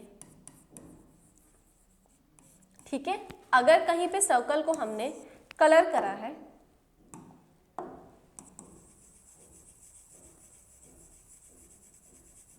इस तरीके से डार्क कलर में है, सो इट मीन्स यहाँ क्या है? यहाँ ये अफेक्टेड है। ये पर्सन कैसा है? ये पर्सन अफेक्टेड है, ठीक है। सो आगे चलते हैं। यहाँ हम क्या देख रहे हैं कि मदर एंड फादर दोनों कैसे हैं? दोनों नॉर्मल हैं, दोनों के पास टंग रोलिंग की प्रॉपर्टीज हैं, ठीक है। अब इनसे इनके जो है 3 ऑफस्प्रिंग्स हुए, जहाँ पे एक कैसी है? ये फीमेल है, ये मेल है, एंड ये कैसी है? ये भी एक फीमेल चाइल्ड है इनकी, ठीक है। तो इस तरीके से इनके 3 बच्चे हैं। अब मदर एंड फादर किसी के भी पास जो है नॉन टंग वाली रोलिंग वाली तो प्रॉपर्टी थी नहीं, बट उनमें से इनकी एक डॉटर के पास नॉन टंग रोलर वाली प्रॉपर्टी आ गई, बाकी जो बच्चे हैं वो दोनों टंग रोल कर पा रहे हैं इजिली। तो ये कैसे हुआ? दोनों पेरेंट तो नॉर्मल थे, तो ये एबनॉर्मल कैसे हो गई? सो इसके पीछे भी इनके जीनोटाइप ही हमें देखने पड़ेंगे। सो हम ऐसे चलते हैं, इसको लिखते हैं, ये मदर के लिए हम एम से डिनोट कर रहे हैं, फादर के लिए हम एफ से डिनोट कर रहे हैं, ठीक है। सो अगर हम ये एज्यूम करें कि मदर के पास कैपिटल आर प्रॉपर वो हो गई एलिल्स होंगी, ठीक है, क्यों? तभी तो इनके पास जो है डोमिनेंट है, टंग रोल कर रही है, एंड फादर के पास भी सेम होगा। तो फिर इनके जो 3 बच्चे हैं उनके पास स्मॉल आर कैसे आया? अगर ये नॉन टंग रोलर है तो तभी तो पॉसिबल है ना, जब होमोजाइगस रेसेसिव कैरेक्टर्स होगा इसके पास, ठीक है। सो यहाँ पे फर्स्ट पॉसिबिलिटीज तो हमारी गलत होगी, ऐसा तो हो नहीं सकता। तो इसके लिए सेकंड पॉसिबिलिटी हम क्या लेते हैं कि जो हमारी मदर एंड फादर हैं वो हेट्रोजाइगस डोमिनेंट है, ठीक है। अगर ये दोनों हम हेट्रोजाइगस डोमिनेंट लें एंड इनमें अगर हम क्रॉसिंग कराएं तो हमें एक इस तरीके से हम इसको आइडेंटिफाई कर सकते हैं। सबसे पहले हम दोनों एलिल्स को सेपरेट करेंगे दोनों पेरेंट के, ठीक है। अब कैपिटल आर क्रॉस करा, कैपिटल आर आ गया, कैपिटल आर स्मॉल आर से ये बना capital R small R and small R small R. यहाँ हमें क्या मिल गया? यहाँ हमें मिल गया होमोजाइगस रेसेसिव मिल गया। तो इसकी वजह से जो इनकी डॉटर थी वो कैसी थी? नॉन रोलर, ठीक है। ये कैसी आ गई? नॉन रोलर आ गई। इट मीन्स इनके यहाँ जो पेरेंट्स हैं वो कैसे हैं? ये दोनों हेट्रोजाइगस डोमिनेंट हैं, ठीक है। तो इस तरीके से भी हम आइडेंटिफाई कर सकते हैं किसी ऑफस्प्रिंग को। Next is पुन्नेट square. So Punnett square is a simple diagram in which the different type of gametes of one parent are placed along one side of the square and those of the other parents are placed along the other side.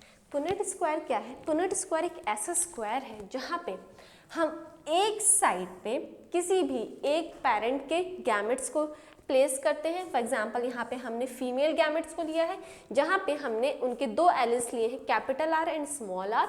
वहीं उसके दूसरे side पे हम दूसरे parent के gametes को place करते हैं। अगर यहाँ फीमेल है तो इसके अपोजिट में जाएगा मेल पेरेंट के एलिल्स को प्लेस करेंगे, ठीक है। Then the possible combination of the opposite gametes are given in the sub square. इसके बाद इनके बीच में जो क्रॉसिंग के बाद जो एक पॉसिबल अमाउंट ऑफ गैमेट बनेगा या कॉम्बिनेशन बनेगा उसे हम प्लेस करेंगे ये जो सब स्क्वायर्स बने हैं इनके अंदर। The resulting phenotype can be written under the genotype. इसके बाद जो हमें फिनोटाइप मिलेगा उस फिनोटाइप को हम रिप्रेजेंट कर सकते हैं कि उससे हमारा जीनोटाइप क्या हो सकता है, ठीक है।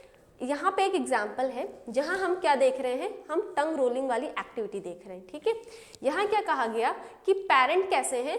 अगर मेल पेरेंट जो है वो हमारा होमोजाइगस टंग रोलर है, हमारी जो फीमेल पेरेंट है वो हेट्रोजाइगस टंग रोलर है, ठीक है। सो इसका क्रॉस कैसे बनेगा? सबसे पहले हम एक पुन्नेट स्क्वायर बनाएंगे, ठीक है। इसमें हम सब स्क्वायर्स बनाएंगे। अब हमें उसके एक साइड पे सिर्फ और सिर्फ किसी एक पेरेंट के ही गैमेट्स को जो है रिप्रेजेंट करना है। तो अगर यहाँ पे हम फीमेल्स की बात कर रहे हैं तो फीमेल कैसी थी?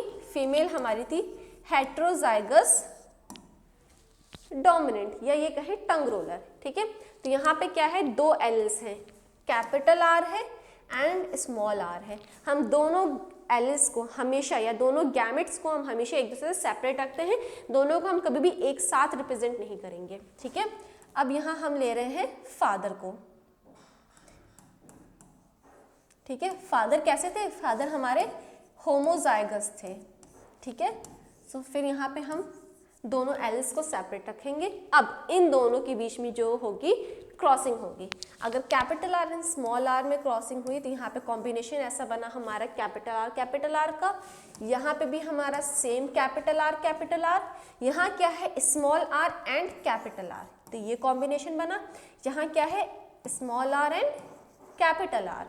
तो यहाँ हमें 4 पॉसिबिलिटीज मिली। 4 पॉसिबिलिटीज में हम क्या देख रहे हैं कि हमारा जो फिनोटाइप है, फिनोटाइप हमारा क्या बना कि जो 4 ऑफस्प्रिंग थे वो चारों कैसे हैं, चारों रोलर हैं। क्यों? क्योंकि चारों के पास यहाँ पे तो खैर दोनों ही डोमिनेंट है, बट यहाँ पे एक एक कैसा पेयर है, डोमिनेंट पेयर है। और डोमिनेंट की क्या प्रॉपर्टी ही यही होती है कि वो हमेशा अपने आप को सुपर एम्पावर करता है एंड उसके साथ जो दूसरा एलिल है उसको हमेशा जो है सप्रेस करके रखता है। ठीक है, तो इसकी वजह से क्या हुआ, जो चारों इंडिविजुअल्स थे वो कैसे हो गए, रोलर बन गए। ठीक है, अब अगर यहाँ पे ऐसा होता कि यहाँ पे अगर स्मॉल आर है तो क्या हमारे पास बनता कि हमारे 3 जो थे वो रोलर प्रॉपर्टी वाले थे एंड जो एक इंडिविजुअल बना वो कैसे बना, नॉन रोलर बना। ठीक है, जब यहाँ ये प्रॉपर्टी नहीं है तो हम इसकी बात ही नहीं करेंगे। अब ये मेरा फिनोटाइप बन गया। अब मेरा जीनोटाइप क्या बनेगा, फिनोटाइप तो हमने किस बेसिस पे देखा, अपनी ऑब्जर्वेशन के बेसिस पे देखा कि हम इजीली विजिबल कर सकते हैं, देख सकते हैं कि चारों जो है वो टंग रोल कर सकते हैं, बट इनके जीन का कॉम्बिनेशन क्या होगा वो हमें कैसे पता चलेगा, जीनोटाइप से पता चलेगा। यहाँ इनका कॉम्बिनेशन क्या है, होमोजाइगस पेयर कितने हैं, होमोजाइगस डोमिनेंट 2 हैं, हेट्रोजाइगस भी कितने हैं, 2 हैं। हेट्रोजाइगस कैसे बने, 2 बने। तो ये रेशियो कैसा बन गया, 2:2 का। क्यों? क्योंकि होमोजाइगस कैपिटल आर वाले प्योर सिर्फ 2 हैं एंड जो हेट्रोजाइगस थे कैपिटल आर स्मॉल आर ये कैसे बने, ये भी सिर्फ 2 ही बने। इसके बाद हम आगे चलते हैं। सो नेक्स्ट टॉपिक है हमारा सेक्स लिंक्ड इनहेरिटेंस। अब हम क्या देख रहे हैं, हम सेक्स लिंक्ड इनहेरिटेंस पढ़ रहे हैं। मतलब इनहेरिटेंस का मतलब तो हमने ये समझ लिया, ऐसी चीज़ें जो हम इनहेरिट करते हैं जनरेशन आफ्टर जनरेशन। अब ये सेक्स लिंक्ड है, इट मीन्स ये जो अगर हम डिजीज़ की बात करें, अगर ये कोई डिजीज़ है तो ये कहाँ पे है, ये हमारे सेक्स क्रोमोसोम्स के ऊपर है। ठीक है, या तो ये एक्स क्रोमोसोम के ऊपर है या ये वाई क्रोमोसोम के ऊपर है। अगर कोई ऐसा जेनेटिक डिसऑर्डर है जो कि हमारे सेक्स क्रोमोसोम्स के ऊपर है तो वो हमेशा हमारी जनरेशन आफ्टर जनरेशन जो है वो पास ऑन होता रहता है। ठीक है, so sex linked inheritance is the appearance of a trait which is due to the presence of an allele exclusively either on the X chromosome or on the Y chromosome. X-linked inheritance जो है वो हमेशा as a trait show होते हैं and इनके जो alleles हैं वो या तो हमारे X क्रोमोसोम पे प्रेजेंट होंगे या हमारे Y क्रोमोसोम्स पे प्रेजेंट होंगे। ठीक है, ऐसे कैरेक्टर्स या ट्रेट्स जो कि हमारे X क्रोमोसोम पे प्रेजेंट है तो उसे हम कहेंगे X लिंक्ड इनहेरिटेंस। कैसे कहलाएंगे, ये कहलाएंगे X linked inheritance. So certain disorders caused due to the heredity such as haemophilia and colour blindness are more common in males than females. यहाँ हम किसकी बात कर रहे हैं, यहाँ पे हमने 2 डिसऑर्डर्स लिए हैं, एक है हीमोफीलिया, एक है कलर ब्लाइंडनेस। ठीक है, ये दोनों कैसे हैं, एक्स लिंक्ड इनहेरिटेंस है। मतलब कि हीमोफीलिया एंड कलर ब्लाइंडनेस का जो जीन है वो हमारे दोनों एक्स क्रोमोसोम के ऊपर है। ठीक है, एंड ये जो डिजीज़ है सबसे ज़्यादा कॉमन हमें किस में देखने को मिलते हैं, मेल्स में देखने को मिलते हैं एज कम्पेयर टू फीमेल। क्यों? क्योंकि फीमेल्स के पास 2 एक्स क्रोमोसोम्स हैं, बट मेल्स में क्या है, मेल्स में सिर्फ और सिर्फ एक ही एक्स क्रोमोसोम है। ठीक है, और ये अगर दोनों डिसऑर्डर एक्स क्रोमोसोम के ऊपर ही बैठे हैं जो कि बेचारे मेल के पास सिर्फ एक ही है तो ऑब्वियस सी बात है इसके पास ज़्यादा पॉसिबिलिटीज़ होगी वो डिसऑर्डर होने की as compare to a female. इसके बाद हम देखें such defects are due to recessive genes. ये जो डिफेक्ट है हीमोफीलिया या कलर ब्लाइंडनेस ये कैसे है, ये रेसेसिव जीन की वजह से। ठीक है, ये रेसेसिव डिसऑर्डर्स हैं which occur on the X chromosomes. Colour blindness is an inherited disease due to which affected individuals cannot differentiate between certain colors, mostly red and green. यहाँ पे कलर ब्लाइंडनेस कैसा है? कलर ब्लाइंडनेस एक ऐसा disease है जिसमें एक individual red या ग्रीन कलर के बीच में डिफ्रेंशिएट नहीं कर सकता। अगर हम अपनी बात कर रहे हैं तो हम नॉर्मली जो है ग्रीन एंड रेड में डिफ्रेंशिएट कर सकते हैं, क्यों? क्योंकि हमें कलर ब्लाइंडनेस नहीं है। बट कोई ऐसा इंडिविजुअल है जिसे ये डिसऑर्डर है तो वो ग्रीन एंड रेड के बीच में डिफ्रेंशिएट नहीं कर सकता, ठीक है। सो एंड ये कैसा डिजीज है? ये एक रेसेसिव जीन पे डिजीज है, ठीक है। इसके बाद नेक्स्ट है हमारे पास केस नंबर 1। केस नंबर 1 क्या कह रहा है? एक नॉर्मल मदर है, ठीक है, जिनके पास दोनों एक्स क्रोमोसोम्स जो है ये नॉर्मल है, इसके ऊपर जो है किसी भी टाइप का हीमोफीलिया का या कलर ब्लाइंडनेस का जीन नहीं है। वहीं जो हमारे फादर हैं वो कैसे हो गए? वो कलर ब्लाइंड हो गए। क्यों? क्योंकि उनके एक्स क्रोमोसोम के ऊपर कलर ब्लाइंडनेस का जीन प्रेजेंट है और वो एक्टिव है। सो इन्हें क्या हो गया? कलर ब्लाइंडनेस हो गया। अब हम दोनों के क्रॉसिंग करके देखते हैं, ठीक है। दोनों की हम अब क्रॉसिंग करेंगे। तो हमने क्या देखा? मदर कैसी है? मदर हमारी बिल्कुल नॉर्मल है। एंड फादर कैसे हैं? फादर को कलर ब्लाइंडनेस है। क्यों? क्योंकि कलर ब्लाइंडनेस का जीन कैसा है? वो रेसेसिव जीन है एंड वो सिर्फ और सिर्फ एक्स क्रोमोसोम पे प्रेजेंट होता है।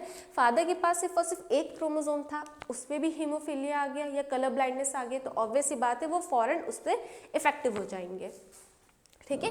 अब इन दोनों की क्रॉसिंग के लिए हमें क्या करना पड़ेगा? हमें एक पुन्नेट स्क्वायर बनाना पड़ेगा, ठीक है। हमने पुन्नेट स्क्वायर बना लिए।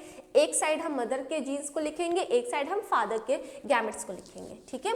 यहाँ पे आया एक्स एक्स, यहाँ आया एक्स फादर का जो कि कैसा है? कलर ब्लाइंडनेस का है। एंड नेक्स्ट आया Y chromosome. Now X X X Y X X and X Y. तो यहाँ क्या हुआ? 4 ऑफस्प्रिंग्स आए। 4 में 2 कैसे हैं? 2 डॉटर्स हैं एंड 2 कैसे हैं? 2 सन हैं, ठीक है। अब दोनों डॉटर्स, क्या इन्हें कलर ब्लाइंडनेस है? नहीं, इन्हें कलर ब्लाइंडनेस नहीं है। क्यों? क्योंकि कलर ब्लाइंडनेस रेसेसिव जीन है। रेसेसिव है तो वो कब एक्टिव होगा? जब दोनों ही जीन्स कैसे होंगे?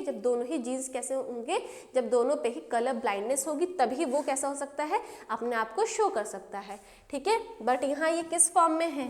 हेट्रोजाइगस फॉर्म में, होमोजाइगस फॉर्म में नहीं है। तो यहाँ दोनों डॉटर्स जो बनेंगी, ये दोनों क्या बनेंगी? They will be carrier of colour blindness,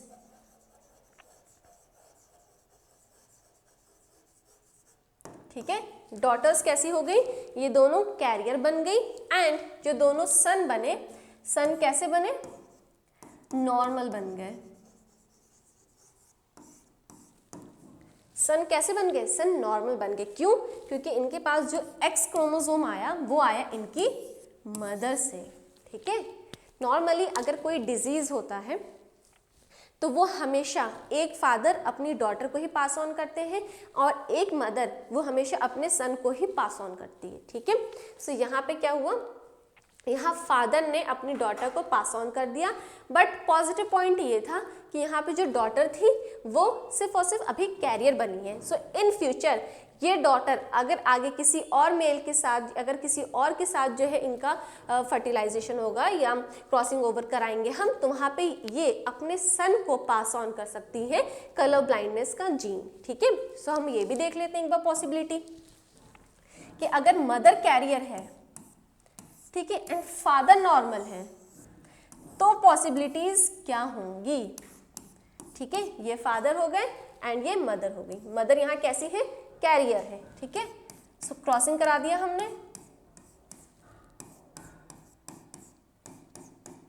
crossing के बाद हमें रिजल्ट क्या मिला कि इनकी एक डॉटर जो है ये क्या बनी? ये कैरियर बनी। बट इनका जो सन था, सन क्या बन गया? ये हो गया कलर ब्लाइंड, ठीक है। तो यहीं से ये बात प्रूफ होगी क्या कि मदर हमेशा अपने सन को ही पास ऑन करेगी एंड फादर हमेशा अपनी डॉटर को ही पास ऑन करते हैं। इसके बाद नेक्स्ट केस है हमारा जहां पे कैरियर कौन है, मदर है, एंड फादर कैसे है, नॉर्मल है। तो ये केस भी हमने पिछली स्लाइड में देख लिया। क्या देखा हमने, डॉटर कैसी बनी, कैरियर बनी, दूसरी डॉटर नॉर्मल बनी, बट जो सन था वो क्या हो गया, कलर ब्लाइंड हो गया, क्योंकि उसके पास एक्स क्रोमोसोम किसका आया, उसके पास एक्स क्रोमोसोम आया उसकी कैरियर मदर का, ठीक है। एंड दूसरा सन कैसे बना, वो नॉर्मल बना, क्यों, क्योंकि जो कैरियर थी उसके पास 2 एक्स क्रोमोसोम, जिसमें से सिर्फ और सिर्फ एक ही एक्स क्रोमोसोम अफेक्टेड है ना, तो नेक्स्ट ऑन जो है, जो नॉर्मल है वो पास हो जाएगा दूसरे सन के पास। इसके बाद थर्ड केस हमारा क्या है, think of a possibility of a marriage between carrier women and a colour blind man, is there a possibility of the birth of a colour blind daughter, work out the progeny in the following Punnett square. यहां हमें क्या कहा गया, यहां हमें यह कहा जा रहा है कि 2 कपल्स हैं जिनकी मैरिज हुई है, ठीक है, 2 कपल्स हैं उनकी मैरिज हुई है, जहां पे उनकी जो मदर है वो कैसी है, वो कैरियर है, एंड फादर जो है वो अफेक्टेड है।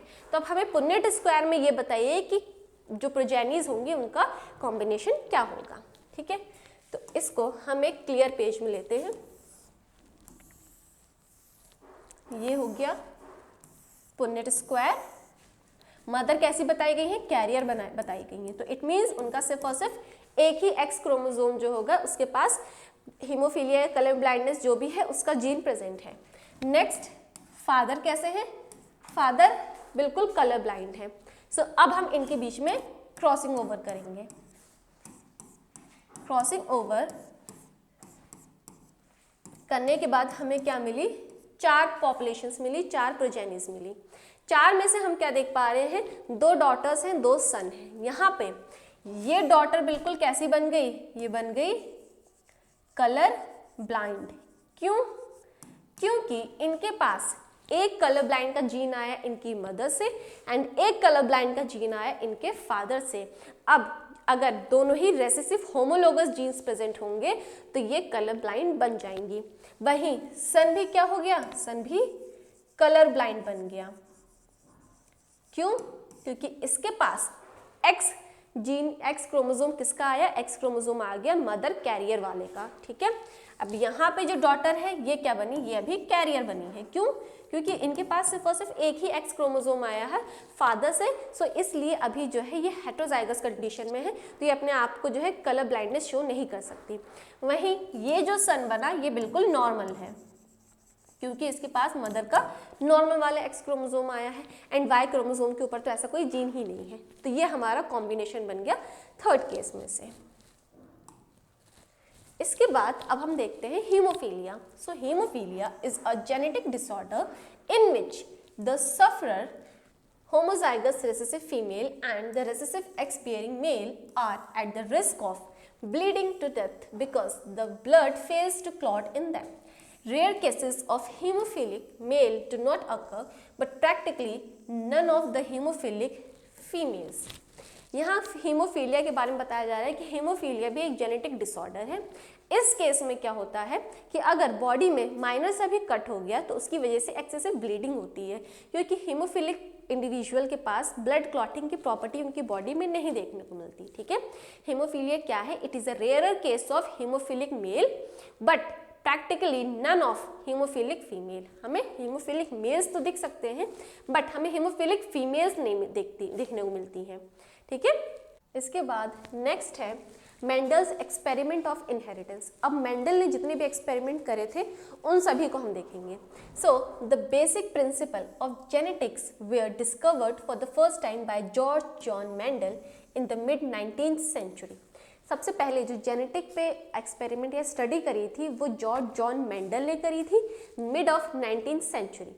Mendel was an Australian monk and he conducted breeding experiment on garden pea, ठीक है। उन्होंने ब्रीडिंग एक्सपेरिमेंट करना स्टार्ट करा गार्डन पी पे। गार्डन पी को हम क्या कहते हैं, पाइसम सटाइवम कहते हैं। Mendel took variety of pea plant showing 7 pair of contrasting features as shown ahead. Mendel ने गार्डन पी पे एक्सपेरिमेंट करने के लिए उन्होंने 7 कैरेक्टर्स को चूज करा। अभी कैरेक्टर्स क्या क्या थे, सबसे पहला जो कैरेक्टर था वो था उनका फ्लावर कलर, ठीक है। अब flower colour purple and white, ये दोनों क्या हो गए, इस कैरेक्टर के ट्रेट्स हो गए। सो यहाँ पे फ्लावर कलर जो पर्पल है ये एक डोमिनेंट ट्रेट है, एंड वाइट क्या है, ये एक रेसेसिव ट्रेट है। इसके बाद सीड कलर येलो होगा या ग्रीन होगा। सो येलो सीड कलर क्या है, डोमिनेंट है, and green seed colour recessive trait है। उसके बाद seed shape, seed pure round होगा या रिंकल होगा, ये दोनों क्या हो गए, ट्रेट हो गए। यहाँ पे राउंड एक डोमिनेंट कैरेक्टर है एंड रिंकल एक रेसेसिव कैरेक्टर ट्रेट है। इसके बाद आया पॉड कलर ग्रीन और yellow, green dominant, yellow recessive. Pod shape inflated और कॉन्स्ट्रक्टेड, इन्फ्लेटेड क्या है, ये डोमिनेंट है, कॉन्स्ट्रक्टेड क्या है, ये एक रेसेसिव ट्रेट है। इसके बाद आया फ्लावर पोजीशन, एक्सिलरी और terminal, axillary dominant, terminal recessive. Last है प्लांट हाइट टॉल और डॉर्फ। टॉल क्या है, ये एक डोमिनेंट कैरेक्टर है, एंड डॉर्फ क्या है, ये एक रेसेसिव कैरेक्टर है। तो इस बेसिस पे मेंडल ने 7 कैरेक्टर्स लिए एंड उनके डिफरेंट ट्रेट्स देखे कि कौन सा ट्रेट डोमिनेंट है एंड कौन सा रेसेसिव ट्रेट है। इसके बाद Mendel had selected garden pea for 3 reasons. अब क्या रीजन था कि मेंडल ने सिर्फ और सिर्फ गार्डन पीस को ही सेलेक्ट करा अपने एक्सपेरिमेंट के लिए, तो इसके लिए हमारे पास जो है 3 रीजंस हैं जिसके बेसिस पे मेंडल ने गार्डन पीस को सेलेक्ट करा था। So many varieties way available in alternative forms of a character. सबसे पहला पॉइंट ये था कि गार्डन पी में उनके पास जितने भी कैरेक्टर्स थे उन सभी के अल्टरनेटिव फॉर्म्स भी उसी गार्डन पी के छोटे से एरिया में मौजूद थे, ठीक है, अल्टरनेटिव फॉर्म्स हमें मिल सकते हैं। उसके बाद varieties were available in pure form, जितनी भी वेराइटीज होती हैं गार्डन की प्लांट की वो सभी अपने प्योर फॉर्म में होती हैं। दैट ब्रीड ट्रू, जो कि ट्रूली ब्रीड करती है, मीन्स सेल्फ पॉलिनेशन करती हैं। That is produce the same type of generation after generation, यहाँ पे सेम टाइप के ही वो प्लांट प्रोड्यूस करती हैं generation after generation. Third is peas are normally self pollinated, but self pollination could be prevented by removing corresponding reproductive parts, male part stamen and the female part carpel of the flower, and could as well be cross pollinated artificially. Now जो P plants हैं वो normally self pollinate करते हैं, क्यों, क्योंकि एक ही P plant में male and female दोनों ही पार्ट्स प्रेजेंट होते हैं, तो वहाँ पे सेल्फ पॉलिनेशन काफ़ी ज़्यादा इजीली होता है। बट अगर हम चाहें तो पी प्लांट में हम क्या कर सकते हैं, हम वहाँ पे क्रॉस पॉलिनेशन भी कर सकते हैं आर्टिफिशियली, ठीक है। क्रॉस पॉलिनेशन हम आर्टिफिशियली कैसे करेंगे, हम या तो किसी एक पी प्लांट में से मेल पार्ट को रिमूव कर देंगे एंड किसी दूसरे पी प्लांट में से उसके फीमेल पार्ट को रिमूव कर देंगे, एंड ईजिली हम दोनों ही इंडिविजुअल्स को आपस में क्रॉसिंग करा सकते हैं, जिससे हमें डिजायरेबल टाइप का ट्रेट मिल सकता है, ठीक है। तो इन 3 रीजंस की वजह से मेंडल्स ने पी प्लांट्स को चूज करा अपने एक्सपेरिमेंट के लिए। नाउ केस नंबर 1 क्या है, केस नंबर 1 में हम फ्लावर की पोजीशन ले रहे हैं जहाँ पे terminal flower and axillary flowers की बात कर रहे हैं, ठीक है। मेंडल्स ने जब अपनी स्टडी स्टार्ट करी तो उन्होंने एक टाइम पे सिर्फ और सिर्फ एक ही कैरेक्टर की स्टडी स्टार्ट करी, ठीक है। ऐसा नहीं कि एक प्लांट के काफ़ी सारे कैरेक्टर्स को एक साथ वो स्टडी कर रहे थे, हर प्लांट के एक एक कैरेक्टर की स्टडी करना स्टार्ट करा, ठीक है। अगर हम किसी एक कैरेक्टर की स्टडी से स्टार्ट कर रहे हैं क्रॉसिंग कराना, तो उसे हम कहते हैं मोनो हाइब्रिड क्रॉस, ठीक है। क्यों, क्योंकि यहाँ पे सिर्फ और सिर्फ हम एक कैरेक्टर को ही देख रहे हैं, ठीक है। अगर हम 2 कैरेक्टर्स को देख रहे हैं तो उसे हम डाई हाइब्रिड क्रॉस कहते हैं, then it is called dihybrid cross, ठीक, क्योंकि यहाँ पे हम जो है 2 कैरेक्टर्स को देख रहे हैं। इसी से सबसे पहले हम स्टार्ट करते हैं मोनोहाइब्रिड क्रॉस से। सो मोनोहाइब्रिड क्रॉस में क्या करा, हमने 2 पेरेंट्स लिए हैं। सबसे पहला जो पेरेंट है उस पर जो फ्लावर की पोजीशन है वो टर्मिनल पे है, एंड सेकंड पेरेंट जो है उसमें फ्लावर की जो पोजीशन है वो एक्सिलरी पोजीशन है, ठीक है। ये कैसा है, ये एक मेल फ्लावर है, क्यों, क्योंकि यहाँ पे हमने सिर्फ और सिर्फ पॉलन ग्रेन लिया है। वहीं ये कैसा है, ये एक फीमेल फ्लावर है, क्योंकि यहाँ पे हमने सिर्फ और सिर्फ ओव्यूल को लिया है। अब ये दोनों कैसे हैं, सो जो हमारा टर्मिनल फ्लावर है ये कैसा है, ये होमोजाइगस रेसेसिव है। क्यों? क्योंकि यहाँ पे हम इसे स्मॉल a से डिनोट कर रहे हैं। अगर हमें किसी प्लांट के कैरेक्टर की ट्रेट्स का ये नहीं पता है कि वो ये डोमिनेंट है या रेसेसिव है, तो वो हम ऐसे पता कर सकते हैं कि उसका जो जीनोटाइप है वो किस फॉर्म में लिखा है। अगर वो रेसेसिव है तो वो स्मॉल a के फॉर्म में होगा, अगर वो डोमिनेंट है तो वो कैपिटल A के फॉर्म में होगा। ठीक है, तो यहाँ कैसा है, axillary flower capital A, it means ये होमोजाइगस डोमिनेंट है। ठीक है, अब दोनों की हम क्रॉसिंग कराते हैं। हमने क्या लिया, कैपिटल A स्मॉल a। अब इन दोनों के बीच में सबसे पहले जो स्टेप होगा वो होगा क्रॉस पॉलिनेशन। ठीक है, मेंडल ने क्या करा, उन्होंने सबसे पहले पेरेंट्स के बीच में जो है क्रॉस पॉलिनेशन कराया। जब उन्होंने क्रॉस पॉलिनेशन कराया तो उन्हें जो इंडिविजुअल मिला वो capital A and small a type का मिला। ठीक है, तो ये जो फर्स्ट जनरेशन आई, इस फर्स्ट जनरेशन को हम डिनोट करते हैं F1 से, जहां पे इसका मतलब होता है फीलियल जनरेशन। ठीक है, इसे हम कहते हैं फीलियल जनरेशन। नाउ अब ये जो F1 जनरेशन में जो प्लांट प्रोड्यूस हुआ, इसके पास कैपिटल A है, इट मीन्स ये सबसे पहले कैसा है, हेटेरोजाइगस है। ठीक है, और दूसरी क्या प्रॉपर्टी है, कैपिटल A है तो कैपिटल A अपना डोमिनेंट फीचर शो करेगा।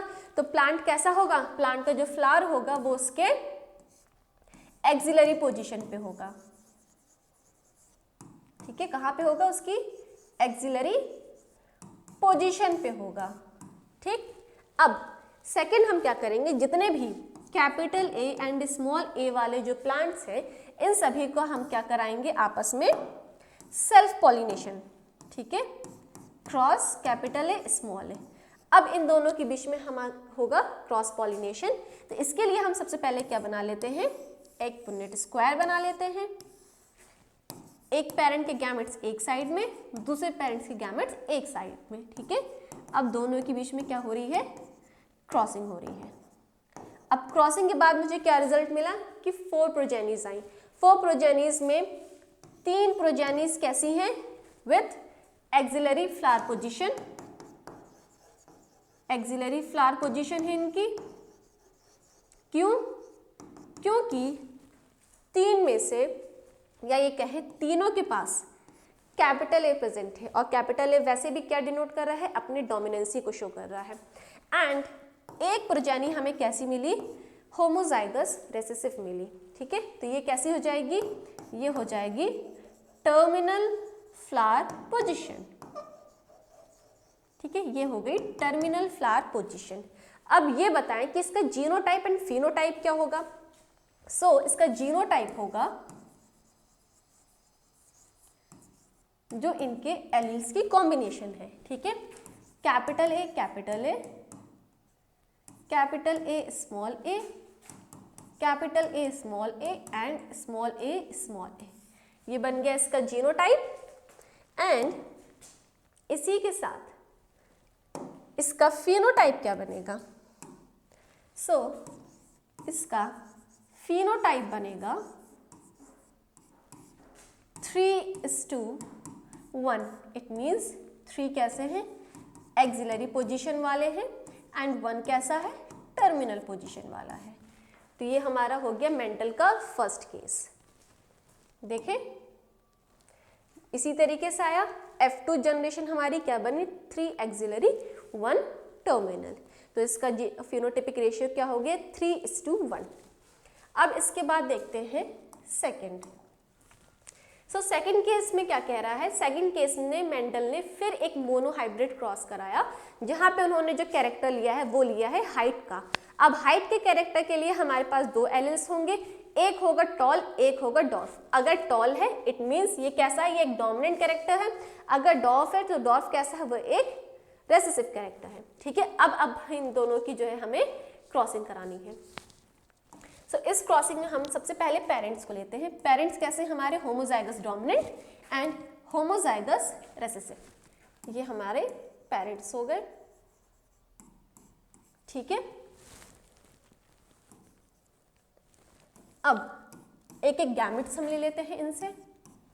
इन दोनों के बीच में हम क्या कराएंगे, क्रॉस पॉलिनेशन कराएंगे।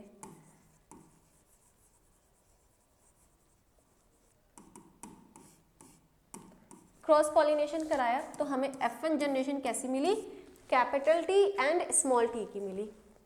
This is our first generation capital T small t। तो ये कैसा बन गया, ये बन गया हेटेरोजाइगस एंड जितने भी प्लांट्स आए वो सभी कैसे आए, टॉल हाइट वाले आए। क्यों, क्योंकि कैपिटल T है एंड कैपिटल T अपनी डोमिनेंसी शो करेगा। अब जितने भी capital T and small t वाले या हेटेरोजाइगस प्लांट्स थे, इन सभी के बीच में हम सेल्फ पॉलिनेशन कराएंगे। अब यहाँ पे क्या होगा, यहाँ होगा सेल्फ पॉलिनेशन।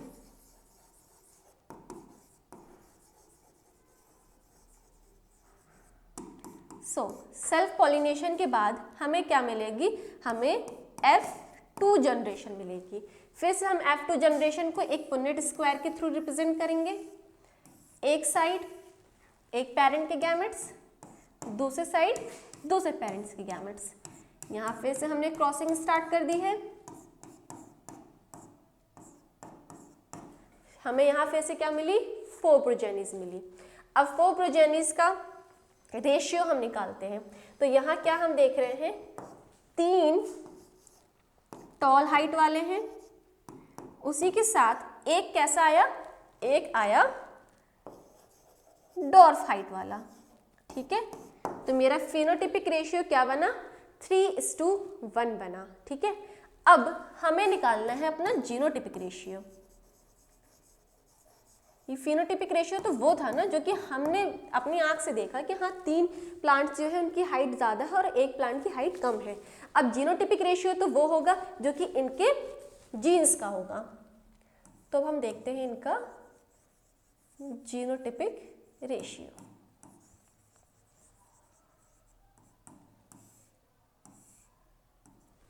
जीनोटिपिक रेशियो में प्योर होमोजाइगस डोमिनेंट सिर्फ एक है, तो ये हो गया 1:2।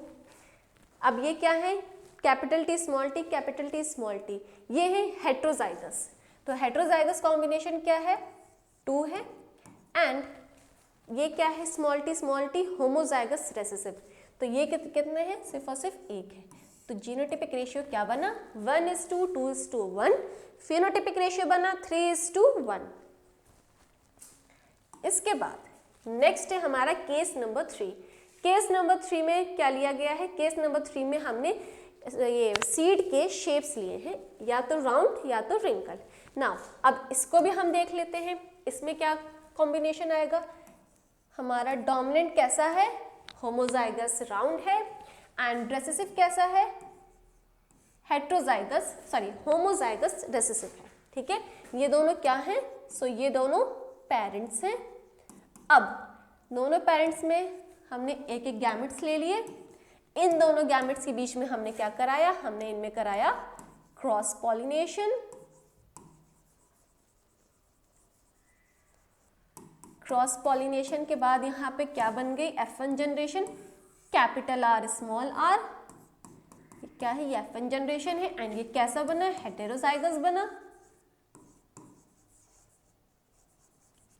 हेटेरोजाइगस में भी शेप कैसा आया, शेप राउंड आया, क्योंकि यहाँ पे कैपिटल R प्रेजेंट है। एंड अब ये क्या करेंगे, ये आपस में F1 जनरेशन वाले सेल्फ पॉलिनेशन स्टार्ट कर देंगे। तो यहाँ पे इन्होंने स्टार्ट कर दिया सेल्फ पॉलिनेशन। ठीक है, फिर से यहाँ पे एक पुन्नेट स्क्वायर बना, capital R small r, capital R small r, capital R capital R, capital R small r, capital R small r, small r small r। तो इसका भी जीनोटिपिक रेशियो क्या बनेगा, 3:1 बनेगा। क्यों, क्योंकि 3 ऐसे सीड्स थे जो कि राउंड थे एंड एक ऐसा सीड है जो कि कैसा है, रिंकल है। अब सॉरी B, ये है इसका फिनोटिपिक रेशियो। अब इसका जीनोटिपिक रेशियो क्या बनेगा, सो प्योर होमोजाइगस डोमिनेंट सिर्फ एक है, so it is 1। Heterozygous dominant 2 है, तो ये आ गया 2 एंड होमोजाइगस रेसेसिव सिर्फ एक है, तो ये आ गया 1। तो इस तरीके से हमारा आया जीनोटिपिक एंड फिनोटिपिक रेशियो। अब तीनों चीज़ों में एक चीज़ जो कॉमन थी वो ये थी कि तीनों में हम सिर्फ एक ही कैरेक्टर को स्टडी कर रहे थे, तो उसे हमने मोनोहाइब्रिड क्रॉस कहा।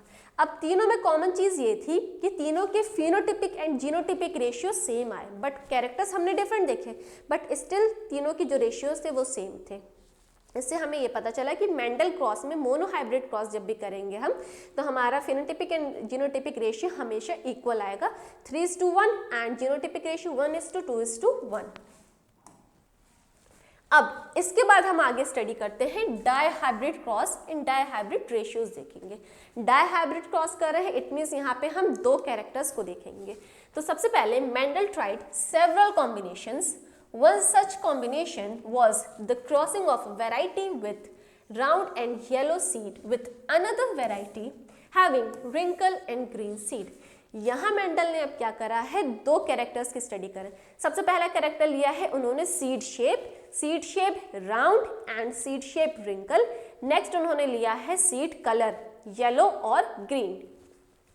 सो अब हम इस कैरेक्टर का क्रॉसिंग करते हैं, ठीक है। तो सबसे पहले हमारे पास है राउंड के लिए कैपिटल आर, राउंड के साथ क्या है, येलो है, तो येलो कैपिटल वाई से डिनोट करेंगे, ये बन गए round and yellow seeds. Next parent हमारा क्या है, रिंकल एंड ग्रीन। अब ये हमारा होमोजाइगस डोमिनेंट, होमोजाइगस रिसेसिव, इसको भी हम डिनोट कर देते हैं।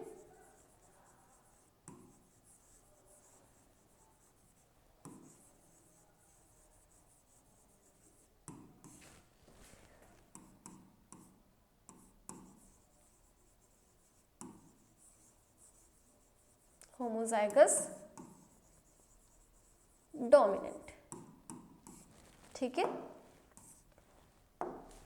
अब इन दोनों के बीच में क्या होगा, अब इन दोनों के बीच में होगा क्रॉस पॉलिनेशन। क्रॉस पॉलिनेशन होगा तो उसके लिए सबसे पहले हमें गैमेट्स बनाने होंगे, ठीक है। जब भी होमोजाइगस पेयर्स होते हैं तो हम उनमें से सिर्फ और सिर्फ एक ही एलिमेंट्स को लेते हैं। तो यहाँ से हम कैपिटल आर कैपिटल वाई लेंगे, यहाँ से हम स्मॉल आर स्मॉल वाई लेंगे, ठीक है। इनमें हमने क्रॉसिंग कराई तो हमें फर्स्ट जनरेशन ऐसी मिली जिसका round and yellow seed colour and shape था, ठीक है। क्योंकि यहाँ पे capital R and capital Y है। कैपिटल आर अपनी डोमिनेंसी शो करेगा, वो सीड को राउंड शेप देगा। कैपिटल येलो अपनी डोमिनेंसी शो करेगा एंड वो सीड को येलो कलर देगा। तो इसकी वजह से हमें F1 जनरेशन मिली, capital R capital Y small y, ठीक है। अब इनके बीच में क्या होगा, इनके बीच में होगा सेल्फ पॉलिनेशन, ठीक है। सेल्फ पॉलिनेशन के लिए सबसे पहले हम यहाँ पे गैमेट्स बनाते हैं। उसके लिए 4 गैमेट्स बनेंगे,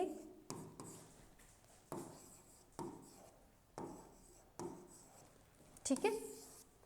ये चारों गैमेट्स मेल एंड फीमेल्स दोनों के लिए है। अब इनके लिए हम बनाते हैं इनकी क्रॉसिंग के लिए एक पुनेट स्क्वायर, ठीक है।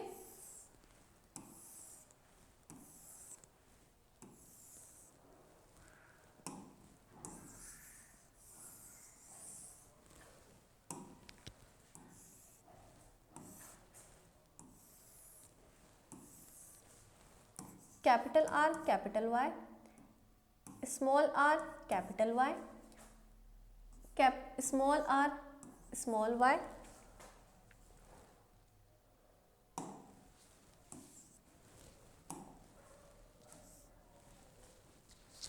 Capital R small Y and small R small Y. इसी तरीके से सेम गैमेट्स हम इधर भी रखेंगे, capital R capital Y small are capital R small Y and small R small Y. अब इनकी हम सबकी कराएंगे क्रॉसिंग। सो यहाँ आया capital R capital Y capital R small are capital Y capital R capital Y and small Y capital R small are capital Y small y. इसके बाद है capital R small are, capital Y small y, sorry capital Y,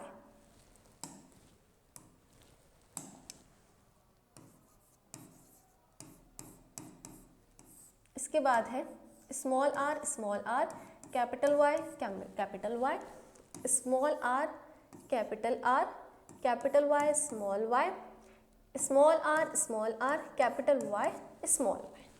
next है capital R capital Y small Y, capital R capital Y small Y, capital R small Y, capital R small Y small Y, फिर capital R capital Y small Y, small are capital Y small Y, capital R small Y and small R small Y. इस तरीके से ये हमें पूरी generation मिली कहाँ, F2 generation.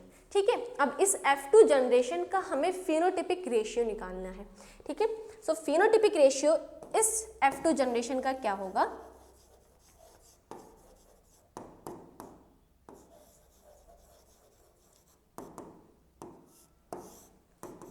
तो यहां हम सबसे पहले देखते हैं ये प्योर जनरेशन क्या है। So capital R and capital Y, it means seed कैसा है, वो प्योर राउंड है एंड येलो कलर का है। यहाँ पे भी round yellow, round yellow, round yellow, round yellow, round yellow, round yellow, round yellow and round yellow. तो राउंड येलो वाले कितने हैं, 1 2 3 4 5 6 7 8 9, राउंड येलो वाले हो गए 9। नेक्स्ट हम देखते हैं नेक्स्ट है ये कैसा है, रिंकल एंड येलो। तो अब हम रिंकल एंड येलो जनरेशन देखते हैं, 1 2 3, कितनी आ गई, रिंकल येलो वाली आ गई 3 जनरेशन। इसके बाद है round and green, round and green, round and green, round and green की भी जनरेशन कितनी आई, 3 आई। एंड उसके बाद आई रिंकल ग्रीन की जनरेशन सिर्फ और सिर्फ 1। तो यहाँ मेरा फिनोटिपिक रेशियो बना 9:3:3:1।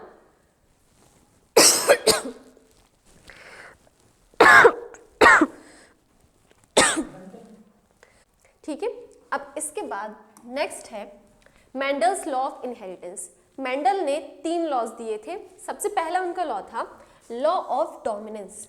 Out of a pair of contrasting character present together only one is able to express itself while the other remains suppressed।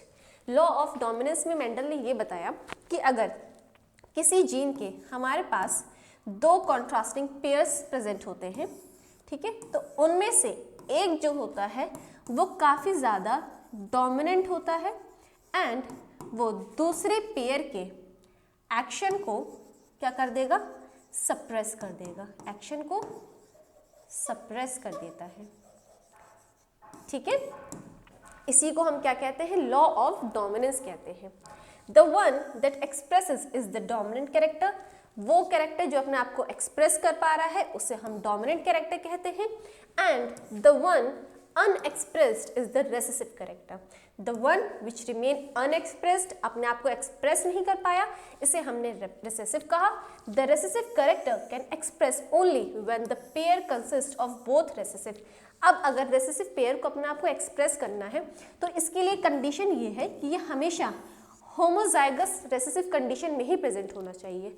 अगर ये हेट्रोजाइगस कंडीशन में भी प्रेजेंट है उस टाइम पे भी स्मॉल a अपने आप को एक्सप्रेस नहीं कर सकता। इसके लिए सिर्फ एक ही पॉसिबल कंडीशन है, वो ये है होमोजाइगस रेसेसिव। वहीं कैपिटल A के लिए दोनों ही कंडीशन फेवरेबल है। अगर ये होमोजाइगस में है तो भी अपने आप को एक्सप्रेस करेंगे, अगर ये स्मॉल a के साथ हेट्रोजाइगस कंडीशन में है तो भी ये अपने आप को ही एक्सप्रेस करेंगे। इसके बाद सेकंड लॉ है law of segregation. Law of segregation को हम law of purity of gametes भी कहते हैं।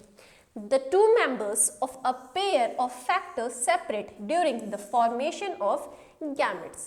लॉ ऑफ सेग्रीगेशन ये बताता है कि जब गैमेट्स की फॉर्मेशन होती है उस टाइम पे दोनों पेयर्स जो है आपस में एक दूसरे से सेपरेट होते हैं।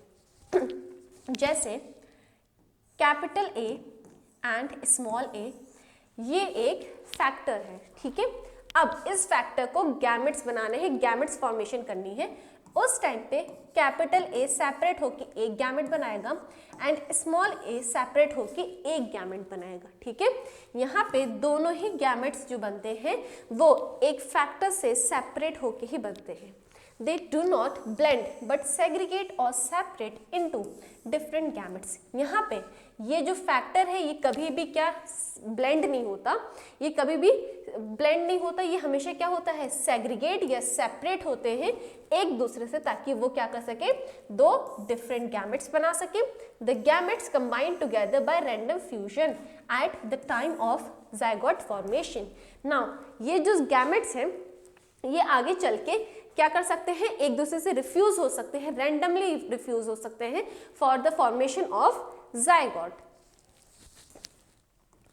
इसके बाद हमारा थर्ड लॉ है which is law of independent assortment. Law of independent assortment ये कहता है कि there are two pairs of characters, the distribution of the alleles of one character into the gamete is independent of the distribution of the allele of the other character।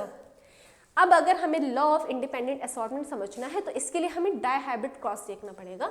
Dihybrid cross में हमने ये देखा था कि F1 generation जो थी वो इस टाइप की बनी थी। ठीक है, अब इस F1 जनरेशन में हमारे पास क्या है, कैपिटल R स्मॉल r है, capital Y and small y है। ठीक है, यहाँ पे ये दोनों capital R and small r दो डिफरेंट एरेल्स हैं। ठीक है, बट दोनों एक ही कैरेक्टर के लिए हैं। वो कैरेक्टर क्या है, वो कैरेक्टर है सीड शेप। ठीक है, अगर कैपिटल R होगा तो सीड शेप कैसा होगा, सीड शेप राउंड होगा। अगर स्मॉल r है तो सीड शेप कैसा होगा, ये रिंकल्ड होगा। ठीक है, वहीं दूसरी तरफ capital Y and small y दोनों ही क्या है, दो डिफरेंट एरेल्स हैं, बट दोनों सेम कैरेक्टर के लिए काम कर रही हैं। वो कैरेक्टर क्या है, वो है सीड कलर। ठीक, अब कैपिटल Y है तो सीड कलर कैसा होगा, सीड कलर येलो होगा। स्मॉल y है तो सीड कलर कैसा होगा, सीड कलर होगा ग्रीन। ठीक है, तो ये पॉसिबिलिटीज है। अब यहाँ पे जब भी सेपरेशन होता है तो कोई भी एक कैरेक्टर दूसरे कैरेक्टर पे डिपेंड नहीं होता। ठीक है, अगर कैपिटल I और capital R small r separate हो रहे हैं तो कभी भी दूसरे कैरेक्टर पे, जैसे कि seed colour capital Y small y पे डिपेंड नहीं होते। दोनों का जो सेपरेशन होता है एक दूसरे से इंडिपेंडेंट होता है। अगर capital R and small r separate होंगे तो वो चीज़ capital Y and small y पे डिपेंडेंट नहीं होगी। ठीक है, तो लॉ ऑफ इंडिपेंडेंट असॉर्टमेंट हमें ये बताता है। इसके बाद है एप्लीकेशन ऑफ मेंडल्स लॉ। अब मेंडल्स ने जो अपने 3 लॉज बताए हैं इनकी एप्लीकेशन क्या है। So a knowledge of the basic Mendelian principle give us an idea about the new combination in the progeny of hybrid and enable us to predict their frequency. यहाँ पे जो मेंडल का law है, इस law को पढ़ के हमें ये आइडिया हम लगा सकते हैं कि हम एक नए कॉम्बिनेशन को कैसे क्रिएट कर सकते हैं, कैसे हम हाइब्रिड प्रोजेनीज की कॉम्बिनेशन को नया नया बना सकते हैं। एंड ये हमें ये भी बताता है कि जो प्रोजेनीज बनेगी उनकी फ्रीक्वेंसी क्या होगी। Second is such information is of great importance to both plant and animal breeders for producing better breeds. ठीक है, नेक्स्ट क्या है, ये जो इन्फॉर्मेशन है मेंडल ने जो हमें इन्फॉर्मेशन दी कि किस तरीके से हम डिफरेंट कैरेक्टर्स को चूज करके एक नया कैरेक्टर बना सकते हैं, एक नई प्रोजेनीज बना सकते हैं। ये चीज़ें हेल्प करेंगी एनिमल एंड प्लांट ब्रीडर्स को, जो कि नई बेटर क्वालिटी के प्लांट्स या एनिमल प्रोड्यूस कर सकते हैं, जिनसे हमें और ज़्यादा बेनिफिट हम लें। इसके बाद है new type of plants with new combination of useful characters can be produced by hybridisation. अब किसी भी टाइप के प्लांट्स के हम नए नए कैरेक्टर या नए नए कॉम्बिनेशंस बना सकते हैं, जो किससे प्रोड्यूस होंगे, हाइब्रिडाइजेशन प्रोसेस से प्रोड्यूस कर सकते हैं हम। इसके बाद आया एक टर्म म्यूटेशन। म्यूटेशन क्या है, so mutation is a sudden change in one or more genes or in the number or in the structure of chromosomes. Mutation हमारे जीन में या हमारे क्रोमोसोम नंबर में या हमारे क्रोमोसोम के स्ट्रक्चर में अगर सडन कोई चेंज आ रहा है तो उस चेंज को हम म्यूटेशन कहते हैं। जैसे ये हमारा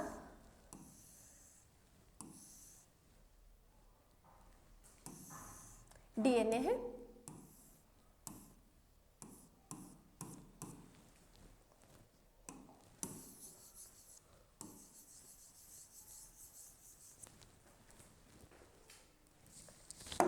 जैसे ये हमारा डीएनए है। क्या हो रहा है ये? बंद करिए। जैसे ये हमारा एक डीएनए है, फिर गया ये उस तरफ।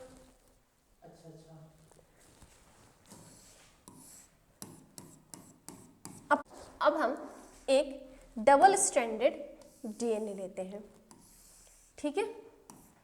अब इस डीएनए में हमने इससे पहले वाले चैप्टर में ये पढ़ा कि जो न्यूक्लियोटाइड्स हैं वो आपस में बॉन्डिंग क्रिएट करती हैं, ठीक है। तो यहाँ पे अगर एक नाइट्रोजनस बेस एडेनिन है तो ये हमेशा बॉन्डिंग करती है थाइमीन के साथ, ग्वानिन हमेशा बॉन्डिंग करती है साइटोसिन के साथ। अभी हमारे डीएनए में क्या हुआ, एक चेंज आ गया जहाँ पे साइटोसिन जिस ग्वानिन के साथ बॉन्डिंग करनी चाहिए थी उसने क्या करा, उसने जाके थाइमीन के साथ बॉन्डिंग कर ली, ठीक है।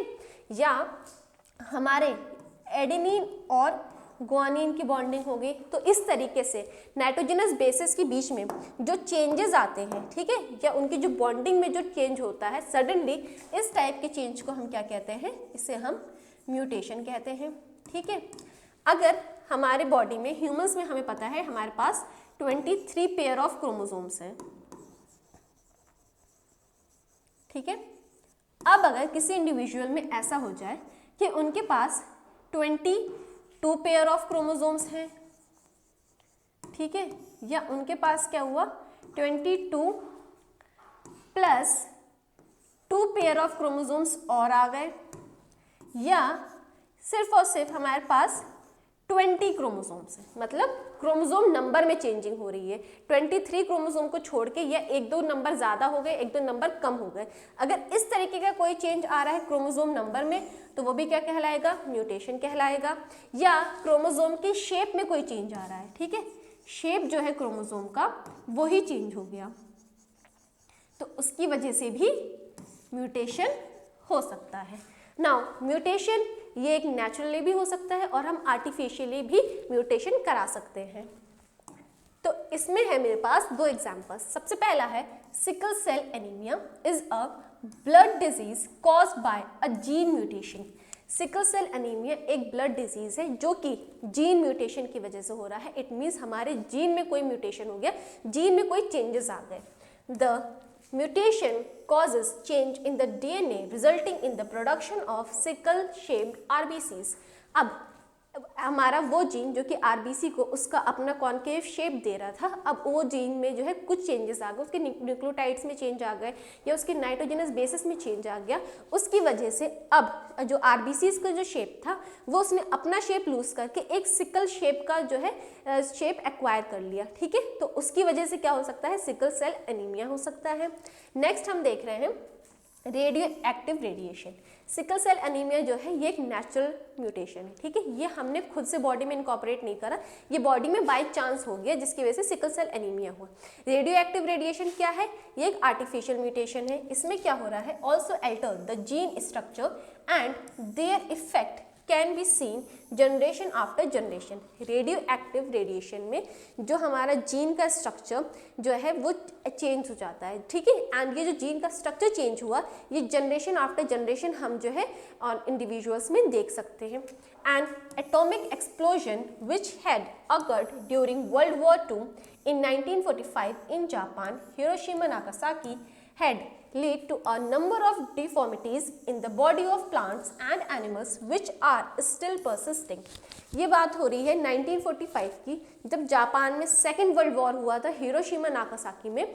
उस टाइम पे जो एटॉमिक एक्सप्लोजन हुआ था उसका इफेक्ट इतना ज़्यादा है कि अभी भी ऐसे बहुत सारे प्लांट्स एंड एनिमल्स हैं जिनकी बॉडी में काफ़ी सारी डिफॉर्मिटीज़ हैं। क्यों? क्योंकि उनका जीन का स्ट्रक्चर चेंज हो गया।